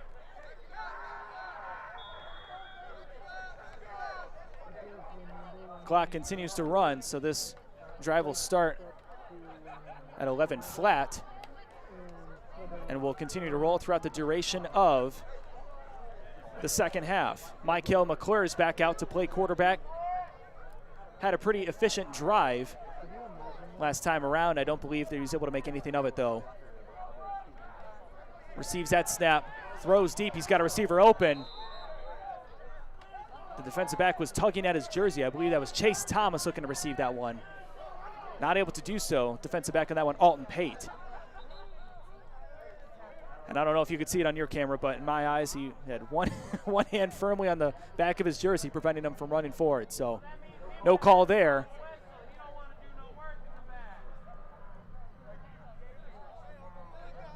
Looks like there is going to be some sort of penalty. Are they waving off the flag? Jeff Reardon having his way with the referee on the near sideline. Whatever it was an offensive penalty, so they will move back. Makes it 2nd and 15 at the, looks to be the 24-yard line. Sorry, 19. They started at the 24 off the interception from Derek Gibson.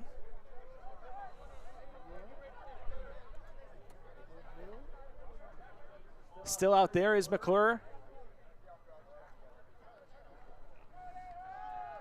That tall, nimble frame. He's hit from behind and not able to get that pass to Jamel Thomas. He was wide open, but the pressure got to McClure early.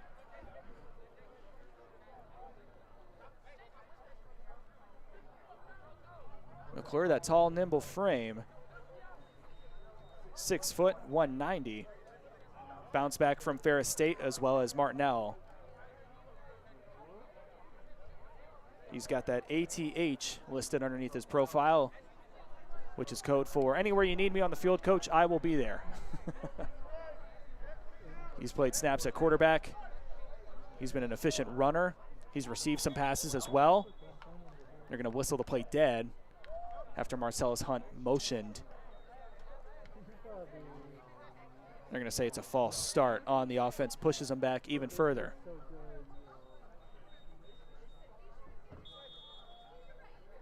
And I don't know, if you're California, I'm not so sure I would want to keep the clock running now at this point. It's already down to 8:45 here left in the third quarter. But with Detroit kind of shooting themselves in the foot, if they're able to create some sort of turnover and get the ball in the red zone off of this possession, McClure's going to receive that. Huck it all the way deep, looking for Chase Thomas, not able to get him. And that ball is incomplete, making it 3rd and long. Chase Thomas, one of the players they intended to redshirt going into this season, but they ended up burning it because they needed some receivers at an away game. One of those being at Monroe College last week. They practiced at a Division II school in Pennsylvania, and they said that the player they were most impressed with was Chase Thomas, who received punts and kickoffs during that practice. It's one of the rare times when a team intends to redshirt a player, they end up having to burn it, and it ends up working out in the player's favor. McClure back, throws deep. Another time, just overthrows the receiver. 3rd time this drive. This time he overthrew Kayvon Matthews. Now it's 4th and about 20,000. Back at their own 14-yard line. The yard to gain is the 34, so it's 4th and 20. So good. Play stalled by themselves, shooting themselves in the foot up to this point. Sanford Sanders is out there again to punt.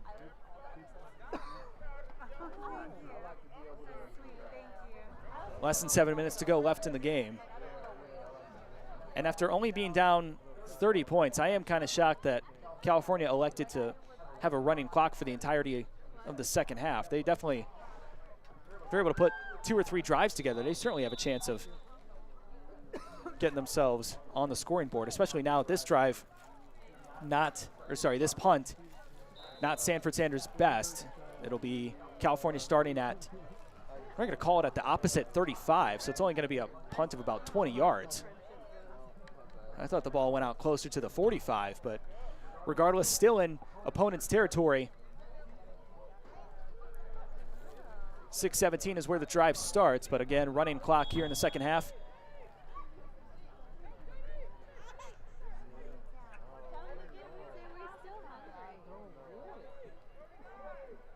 All the Saints need is like 1 or 2 explosive plays, and they're right back in this thing. But electing to not play out the entirety of the second half, or at least a full second half in it, with the clock stoppages and everything, is certainly interesting. I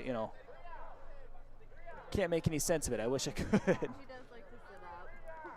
He gets annoyed when he's on his belly. So after a long huddle, it'll be about 5 minutes left in the third quarter. It is going to be Joseph Milner back at quarterback, rushing out to his right, trying to stiff arm a player, And he is going to successfully do so, able to push all the way up past the first down marker. It's going to be 1st and 10, California Saints. I won't say who he stiff-armed there. That was some nasty work right there. Not only gave him the initial stiff arm, but kind of had to hold on and really shove him to the ground. Excellent work there from Milner.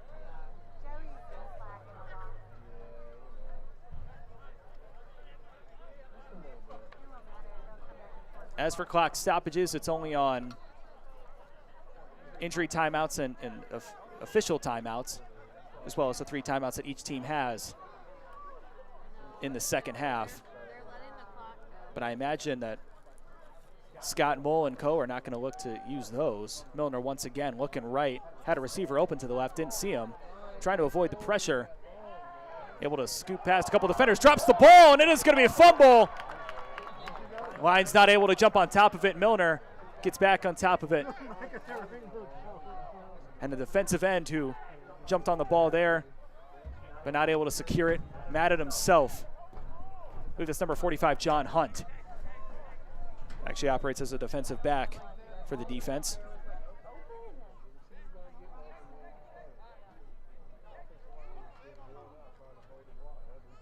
So after all of that, it is going to be 2nd and about 12.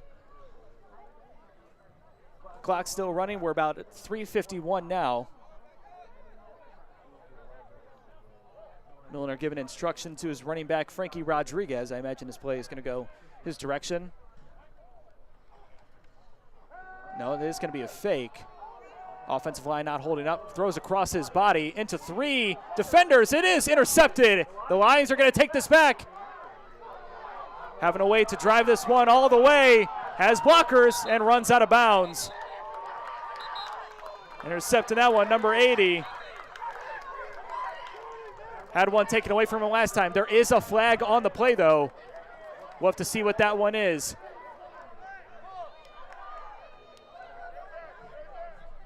And the offense for the Saints is jogging off the field already.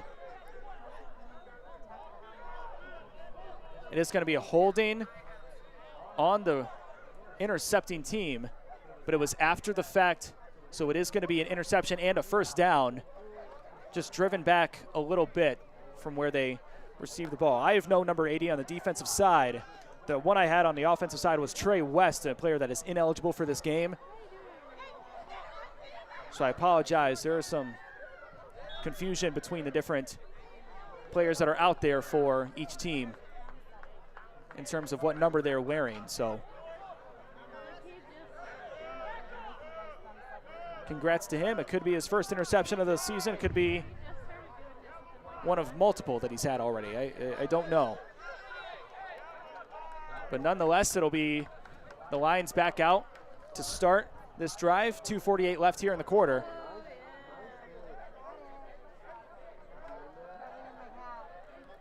Receiving that one. Pushing all the way up there. Not sure. There was a bit of a lot of bodies in the area. But it is going to be number 19, David Williams, going out there once again for Detroit. Scored the 4th touchdown of the game with a fake handoff and a run up the middle.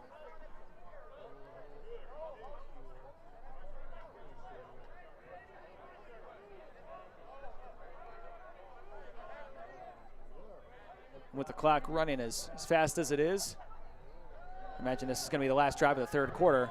Pressure right in his face. Is that intercepted? Not quite. Orion Williams had a chance at it. Trying to get that ball to Chase Thomas. As pressure was in his face immediately. The free rusher on the blind side. Good awareness by Williams to be able to get that ball out of his hands immediately.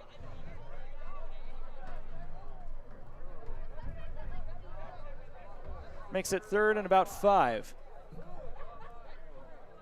Minute 30 left to go here in this quarter. Williams back in the shotgun. Jamel Thomas in front of him. He hands it off to the running back. And he is going to push his way up to the 2nd level and up to the first down marker. There was number 27 on that one. Again, 27 on my roster. We'll say that's Javon Smith, has a similar build.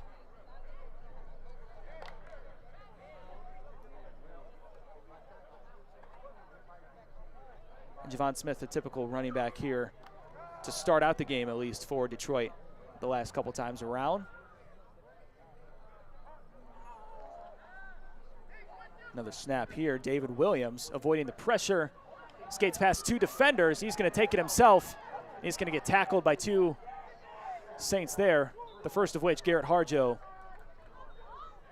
No, excuse me, that's number 17, Nene Arriaga. Which makes it 2nd and 8. Could have been a sack, able to juke past two of the defensive linemen there. One of about 100 Lions on this team that has been able to put on the moves at an efficient rate.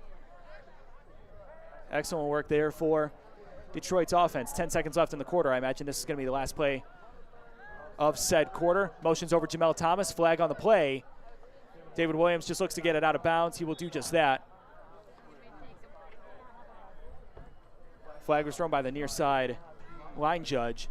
We weren't done. We were just burping when you took him. We're still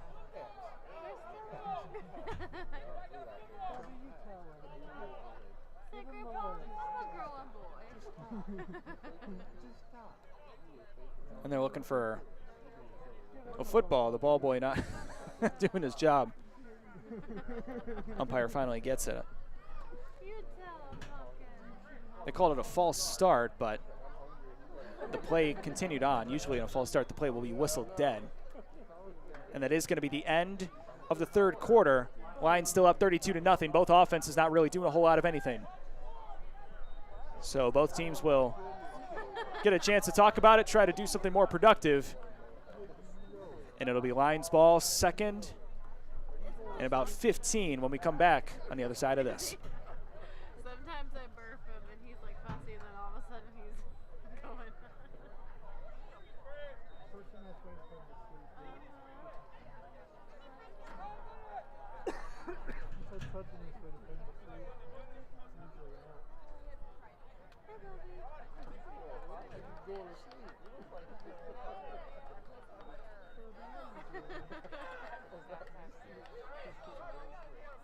He's like, there's nobody's gonna feed me around here.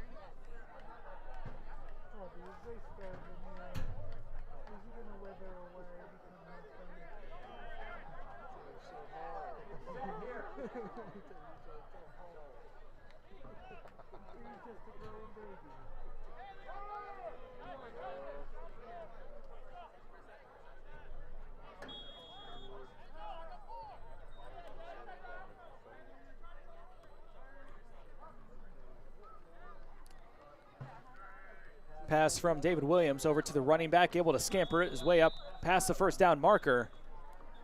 The far side of the field, number's a little hard for me to see. There is another penalty on the play. That one to number 81.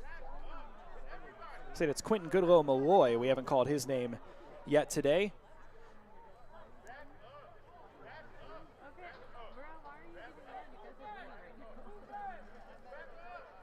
And Jeff Reardon was arguing with the official there. So it looks like it is going to be another penalty on the Lions offense, which makes it 2nd and even longer this time around. 2nd and 15. Little score update here for you, Michigan fans. Illinois is up 3-0 midway through the first. If you are a Michigan fan, we appreciate you supporting JUCO athletics and watching this fantastic display from Community Christian Detroit.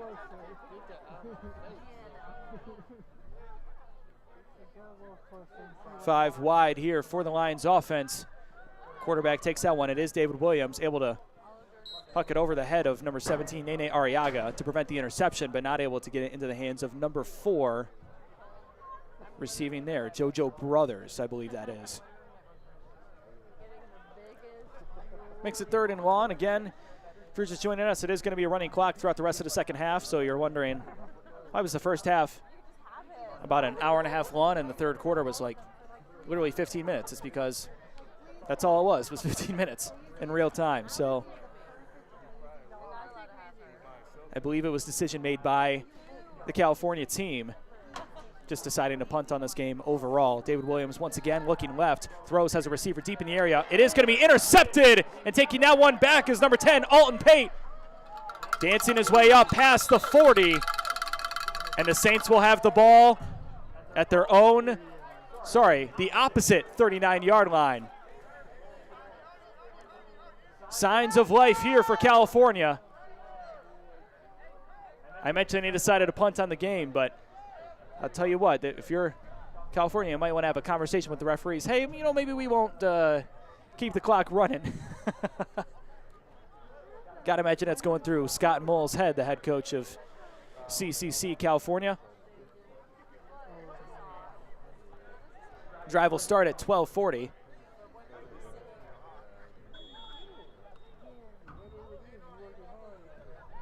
So the offense will come back out there, and it looks like they're going to go back to that wildcat look with Steven Ibsen as the tailback and 3 blockers in front of him, along with the offensive line with an extra tight end on each side.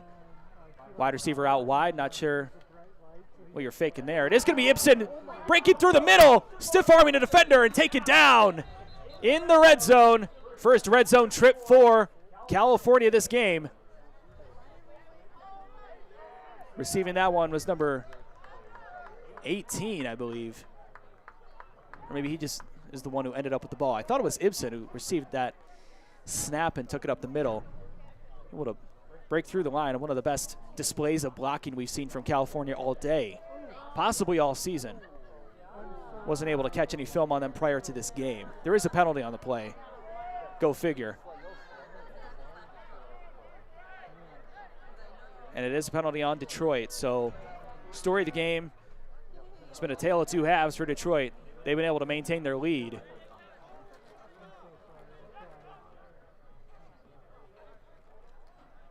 But in the second half, I don't know if we've probably seen as many defensive plays with a penalty on Detroit as we have without a penalty. So it pushes California all the way up. It must have been a huge penalty. I'm not sure what they called, but moves them all the way up to the 11-yard line.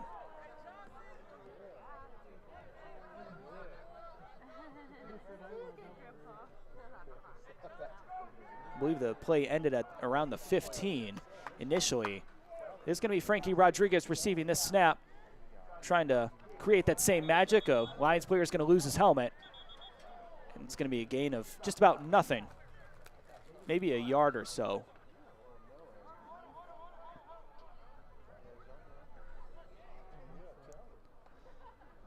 Because the helmet came off for number 58. He's going to have to take a step off the field. Looks like it's Davion Johnson. It's going to step off for a moment.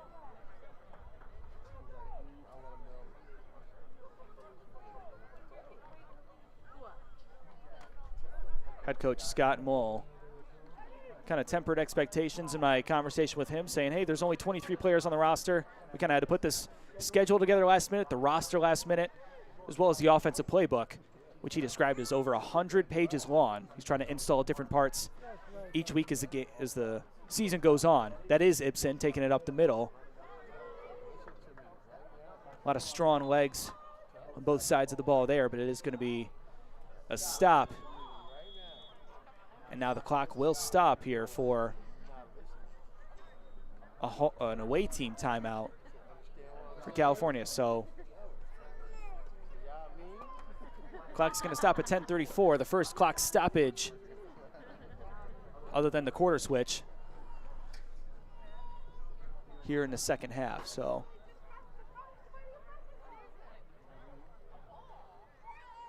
again, a lot of interesting decisions here for the California side. I imagine a team with a high-powered offense, we're going to see some electric plays from Joseph Milner as well as Steven Ibsen. We've seen some good scampers and a lot of good rushing ability from both sides, but just haven't been able to put it together consistently up to this point.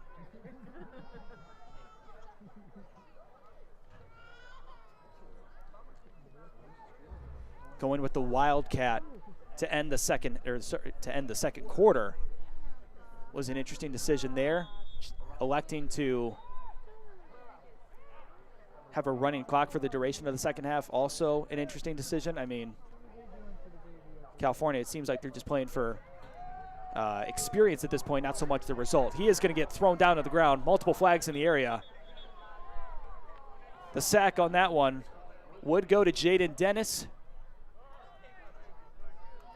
Sorry, I believe that's Justice Creston who's in there. But multiple flags in on the play. They're going to call it unnecessary roughness, or a face mask rather. So another penalty for Detroit pushes California all the way up to goal to go. It is going to be on the 5-yard line. This is the best drive that California's had all day, and I don't know how many yards they've been able to create on their own, to be quite honest with you. 10 minutes left to go here in the game. Milner's going to step back in the shotgun. Rodriguez to his left. Offensive line, not able to hold up. He is going to get beat up and thrown down to the ground for a loss of 5. Another flag on the play.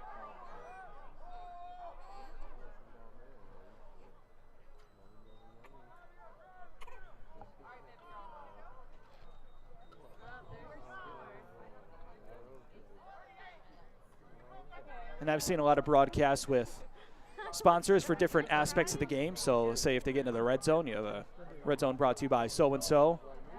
If we had a flag on the field sponsor, they would be getting about 5 games worth of sponsorship here in this one. It's been a penalty on almost every play. Looks like they're going to pick it up. And play will resume. Ended up being a gain of 1, so it ends up 2nd and 4. Looks like whatever they, maybe it's a flag on the play for the defense, so because they have the first down marker on the far side of the field, maybe half the distance to the goal, so makes it 1st and 4. Milner, ball in his hands, looking to scamper up and in there, and he will do just that. Dancing for the camera, but still down quite a bit, so able to score there. 9:11 left on the clock. For their first score of the game, Joseph Milner able to take it in himself. First score of the second half as well.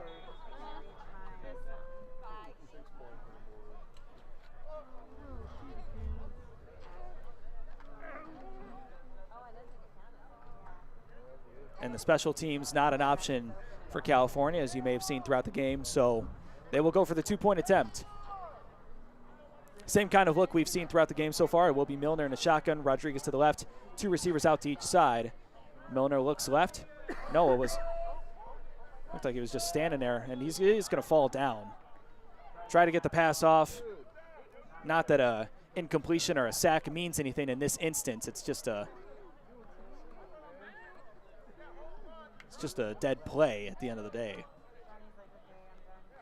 For a while there, he was just kind of standing there, and I wasn't sure if he had the ball in his hands or not. 9 minutes to go in the 4th quarter. Last call for the concession stand. You need something maybe to the right home. Last call for the concession stand. Last call for the concession stand. If you want to get your snacks, come here to East English Village Prep High School.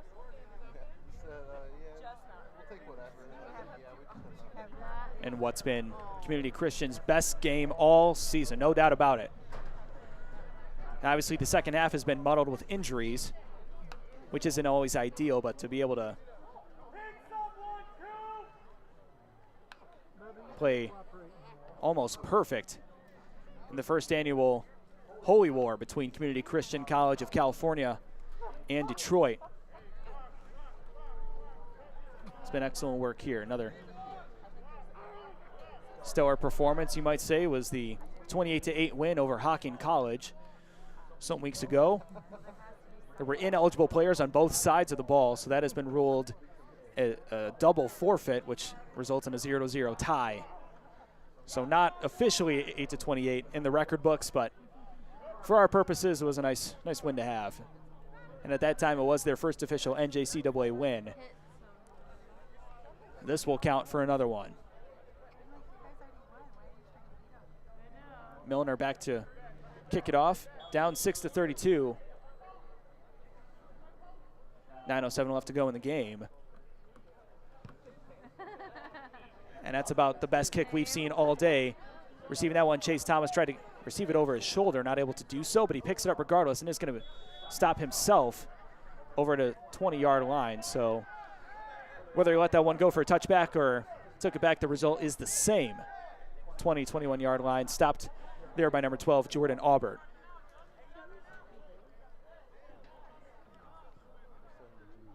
And you've got to credit this Community Christian Saints, both offense and defense. A lot of their players playing both ways. And it takes a lot of endurance. And, yeah, that's just it, endurance to be able to play both ways. You hear about special cases like Travis Hunter for Colorado who are able to play both ways and be fantastic at it, but it's not often you have an entire team that plays both ways. Oh, I was looking at that the other day. At different positions and different skill groups. You'll see the quarterback, Joseph Milner, lined out wide as a cornerback. And then Steven Ibsen, who's been running decently well today, is in there at the strong side linebacker. So taking a handoff there, I do believe it is Martinell. I could be wrong, though. Let me check on that.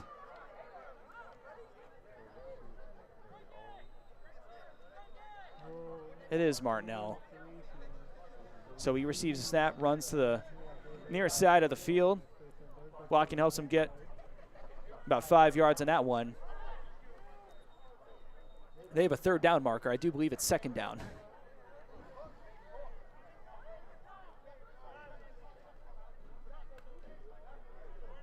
At their own 28-yard line. Just looking to run out the clock at this point. This is a handoff to number 11, who typically is JoJo Brothers on my sheet. I moved his number to number 4, assuming that was him. But maybe that's JoJo Brothers. I'm not sure. A lot of great receivers for this Lions offense, and they all switch numbers every week. So I wish I was able to highlight them properly. Not able to do so this afternoon. 6:51 left on the clock.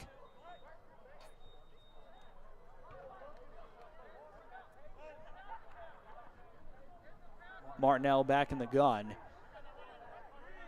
3 receivers to the right side. Motions over, fakes the handoff. He is going to take it himself, displaying his athletic ability now. Spinning around and able to get up to the first down marker. 1st and 10, Community Christian. Detroit, that is.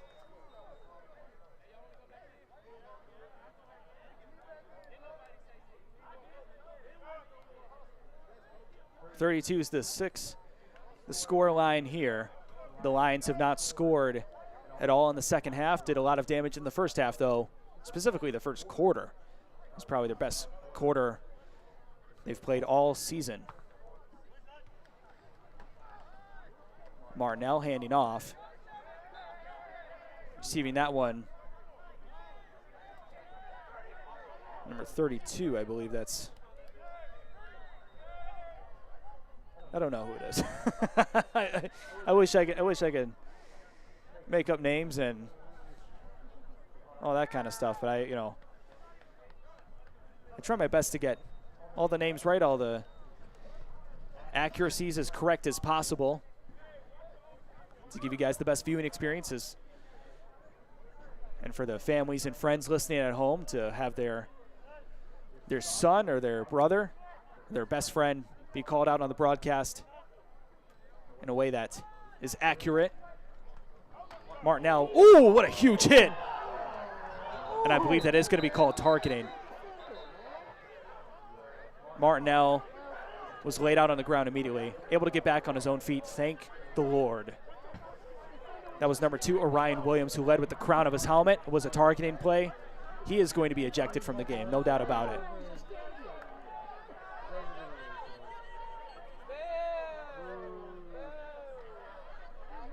And you see number 2 taking off his helmet, walking off the field. Not even a shadow of a doubt in terms of the type of play there. Just wanted to make a statement and did it in about the worst possible way. That's nothing you want to see here, especially in a game where the result is what it is at this point. I imagine Williams is someone who's frustrated and not happy with the result of the game. No reason to do that, though. But Martinell able to get back up on his own feet. He's laid out on the ground there for a little bit, but he looks all right. Looks like there is going to be a timeout for California. 4:52 left to go in the game here.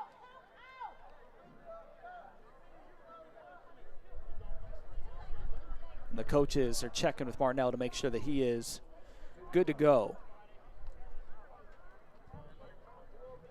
Just a scary hit. I mean, thank goodness that all parties involved were okay, but never something you want to see.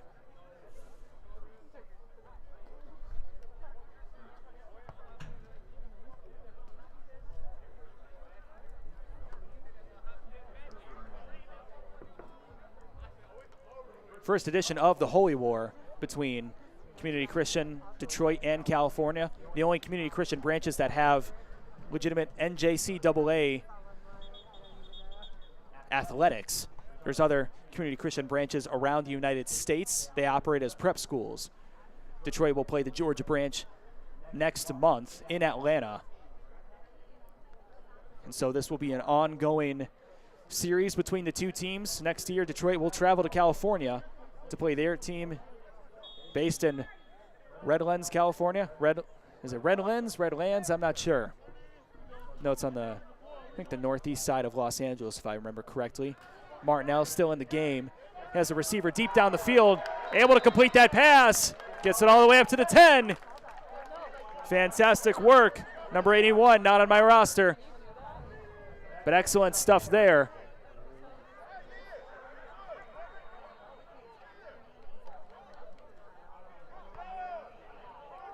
Takes that ball all the way up to the red zone.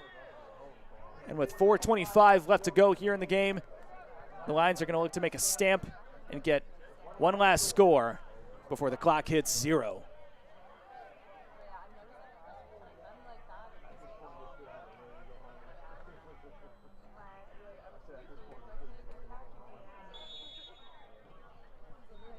Flag before the snap is off. It is going to be a false start on Detroit. They've been able to get away with as many penalties as they have, but still not something you want to see when you have a team that has games left to go in this season. Let's talk about the upcoming schedule. The next couple weeks for your Lions are going to be bye weeks. I believe 2 in a row. Not initially how the schedule was drawn up, but some last-minute changes and additions made that the case. Martinell scrambling up the far side of the field, looking to get up to the initial line of scrimmage. Able to do so. Maybe not quite. Makes it 2nd and 11. So I do believe their next football game is going to be that Community Christian Georgia game, which the coaches have indicated to me is going to be sort of a glorified scrimmage of sorts. So I imagine there's going to be a lot of players that don't typically play starting in that game, maybe a JV game, you might say. There is some rumblings about getting another game against Hocking College going, so wide receiver move there in the line of scrimmage. They're not going to call it, though. It's going to be a fake handoff. Martinell gets the short pass over. JoJo Brothers spinning, trying to push his way up to the 5, able to do so. Now makes it 1st and 5 at the goal line. 2:45 left to go. I imagine they want to put an effective stamp on this game. So that game against Community Christian in Georgia is going to be November 16th. The next home broadcast, though, for your Community Christian Lions is going to be basketball. The Lions basketball team starts their season on the road November 2nd at Kirtland Community College. It'll be a men's and women's doubleheader.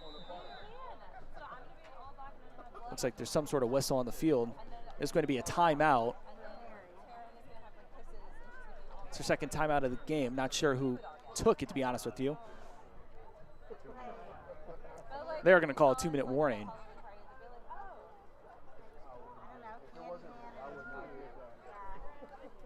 So they start on the road. The basketball team starts on the road at Kirtland Community College on November 2nd. That's a Saturday. And then their home opener is going to be November 6th against Washtenaw Community College. That's the men's home opener. The women's home opener is going to be part of a doubleheader with the men's that following Saturday on the 9th against Delta College. Had the chance to be able to attend their practice earlier this week. And we got some promising players on both teams. Men's basketball roster has a JV team with about as many players as the varsity team. So, I mean, there's going to be a lot of call-ups and movement among those two rosters, I assume, to get everybody the proper amount of minutes that they need.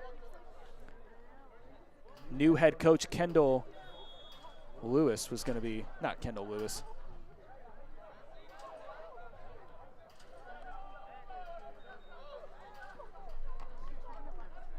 Play ran up there. It is going to be kind of a broken play. Stopped behind the line of scrimmage.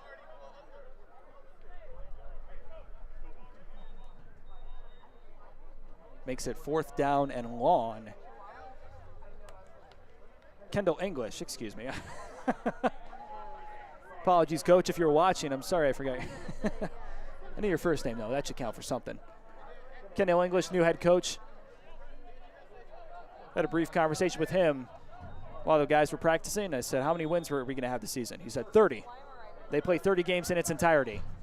Timeout by Community Christian of Detroit makes it 1:24 left on the clock. They want to score before the end of the game here to secure the first win in the Holy War Series. And Kendall English said, I hate losing. I'm going to do my... And it just made it emphatically clear that they don't plan on losing a single game this season. Seeing the way that those guys practiced this past Tuesday, I'd say they have a pretty good shot of making that happen. A lot of talent up and down that roster, a lot of speed, a lot of vertical. I've seen some guys jump out the gym in ways that I don't know was possible at the JUCO level, to be quite honest with you. But exciting stuff there. That will start November 6th here on the same YouTube channel you've been watching football games on. Next home football game is going to be November 23rd against the College of DuPage, a team they lost to 50-0 earlier this season. Looking to get a touchdown pass. It is going to be almost intercepted through the hands of Jordan Aubert. Looking for his receiver in the back of the end zone was Michael Martinell, and that was 4th down, so it is going to be a turnover on downs.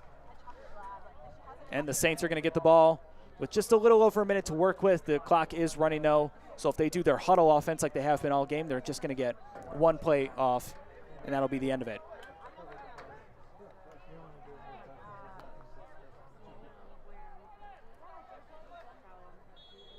Drive starts at 1:10. I imagine 32-6 is going to be the final score here. Defense looking jazzed up, knowing that they held them to 6 points throughout the duration of the game. That's a season low for California, as well as a season low for points allowed by the Detroit team. Snap, Joseph Milner. Best protection he's had all game. Looking for a receiver nowhere near the area. Angel Diaz just not as quick as Milner thought. 30 seconds left to go. I believe that'll be curtains for the end of this one. Are you going to the car? Did you say you had the car? Yeah. You got all your stuff? You need a soda or anything? Oh my gosh, she's freaking out. They're taking forever to snap the ball. Milner will get it for one last play of the game. One last hurrah, trying to do something with his feet. Something, anything, able to make a bunch of lines miss. He's going to take this all the way up to the 40 before he's tripped. And the ball came out of his hands. Regardless of whether that was a fumble or not, that is the end of the game. 32-6 your final score. And for the first win between these two schools, Community Christian of Detroit and Community Christian of California, your Detroit Lions win 32-6 here at East English Village Prep. Fantastic performance from the offense in the first quarter and honestly throughout the first half. Muddled with some penalties and some issues throughout the second half, been able to contain that offense, that high-powered offense so far for California throughout the entirety of the game, only allowing 6 points, a season low for both sides, both the offense and the defense. Teams will line up and shake hands, and we'll take a step aside for the final score of this game, 32-6. We'll be back with the post-game show and some thoughts before we wrap it up. Amanda said she's coming in the classes so you can do like a bow. If she has a treat, he'll do a little bow. He was in on Friday. Yeah, he's so good. They would be good dogs if they were. She just spent like thousands of dollars on him, I would do and it. They're so beautiful. if you don't let them do the ears, I would let Serena. I think I would do it. You like the puppy ears? I do too. I feel bad like chopping off like They don't even notice. No, it's cosmetic.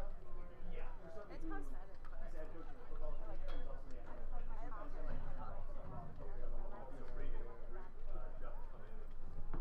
As long as you do it at like a certain age and like go to like a good person, I feel like it's You were fine with the Doberman. I really like English Mastiffs. I like them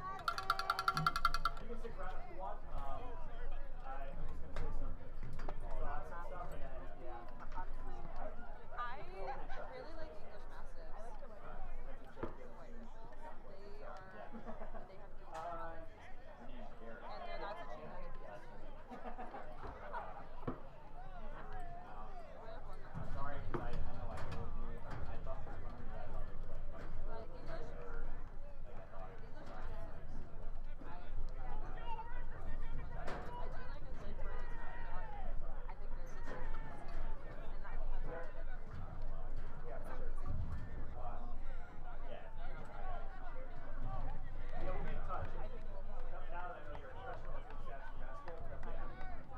What a combo. I know. What a combo.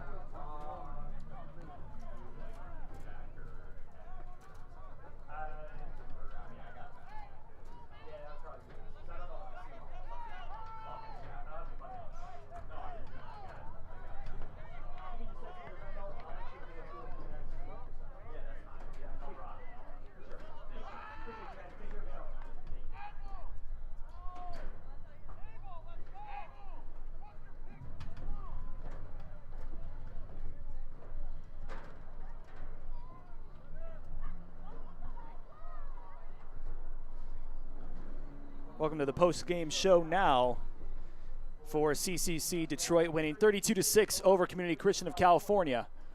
And if you've heard any duration of the game, it's been kind of the story I've been telling is first quarter offense has been the best this team has looked all season long, scoring 24 points in that opening quarter, able to get a rush from David Williams in the second quarter to put themselves up 32-0 going into the halftime break. California elected to have a running clock throughout the duration of the second half. An interesting decision at the very least is, 32 points, that's only 4 scores. I mean, literally. So, they had a chance to come back, but it sounded like going into the halftime, Scott Mull and co. just decided we'll punt on this game. We'll use it as a learning opportunity, and we'll come back next week even stronger. I believe they have their home opener next Saturday. Not sure who they're playing, to be quite honest with you. But 32-6 is your final score. Penalties really muddled the second half for Community Christian. Some stuff to clean up there, but they will head into a multitude of bye weeks as their next official game is against Community Christian of Georgia. Be on the lookout for some sort of news about a potential third game with Hawking College, a bit, because both teams won at their home site. Looks like they're interested in doing some sort of third finality game, especially since those last 2 games were forfeited by the respective teams. So due to ineligible players, there. 32-6 your final, the first annual Holy War between Community Christian of Detroit and Community Christian California. Next year, this Detroit team will head to the California side. You may hear my voice on that side. We'll see. A lot can happen between now and then. But for Anthony Rizzo, our videographer, For Jeff Garvin, our scoreboard and PA announcer. And for myself, my name is Garrett Pog. Thank you so much for joining us this afternoon. Thank you so much for your support of Community Christian Athletics and JUCO Athletics as a whole. 32-6, your final score. Have a wonderful evening. Take care of yourselves.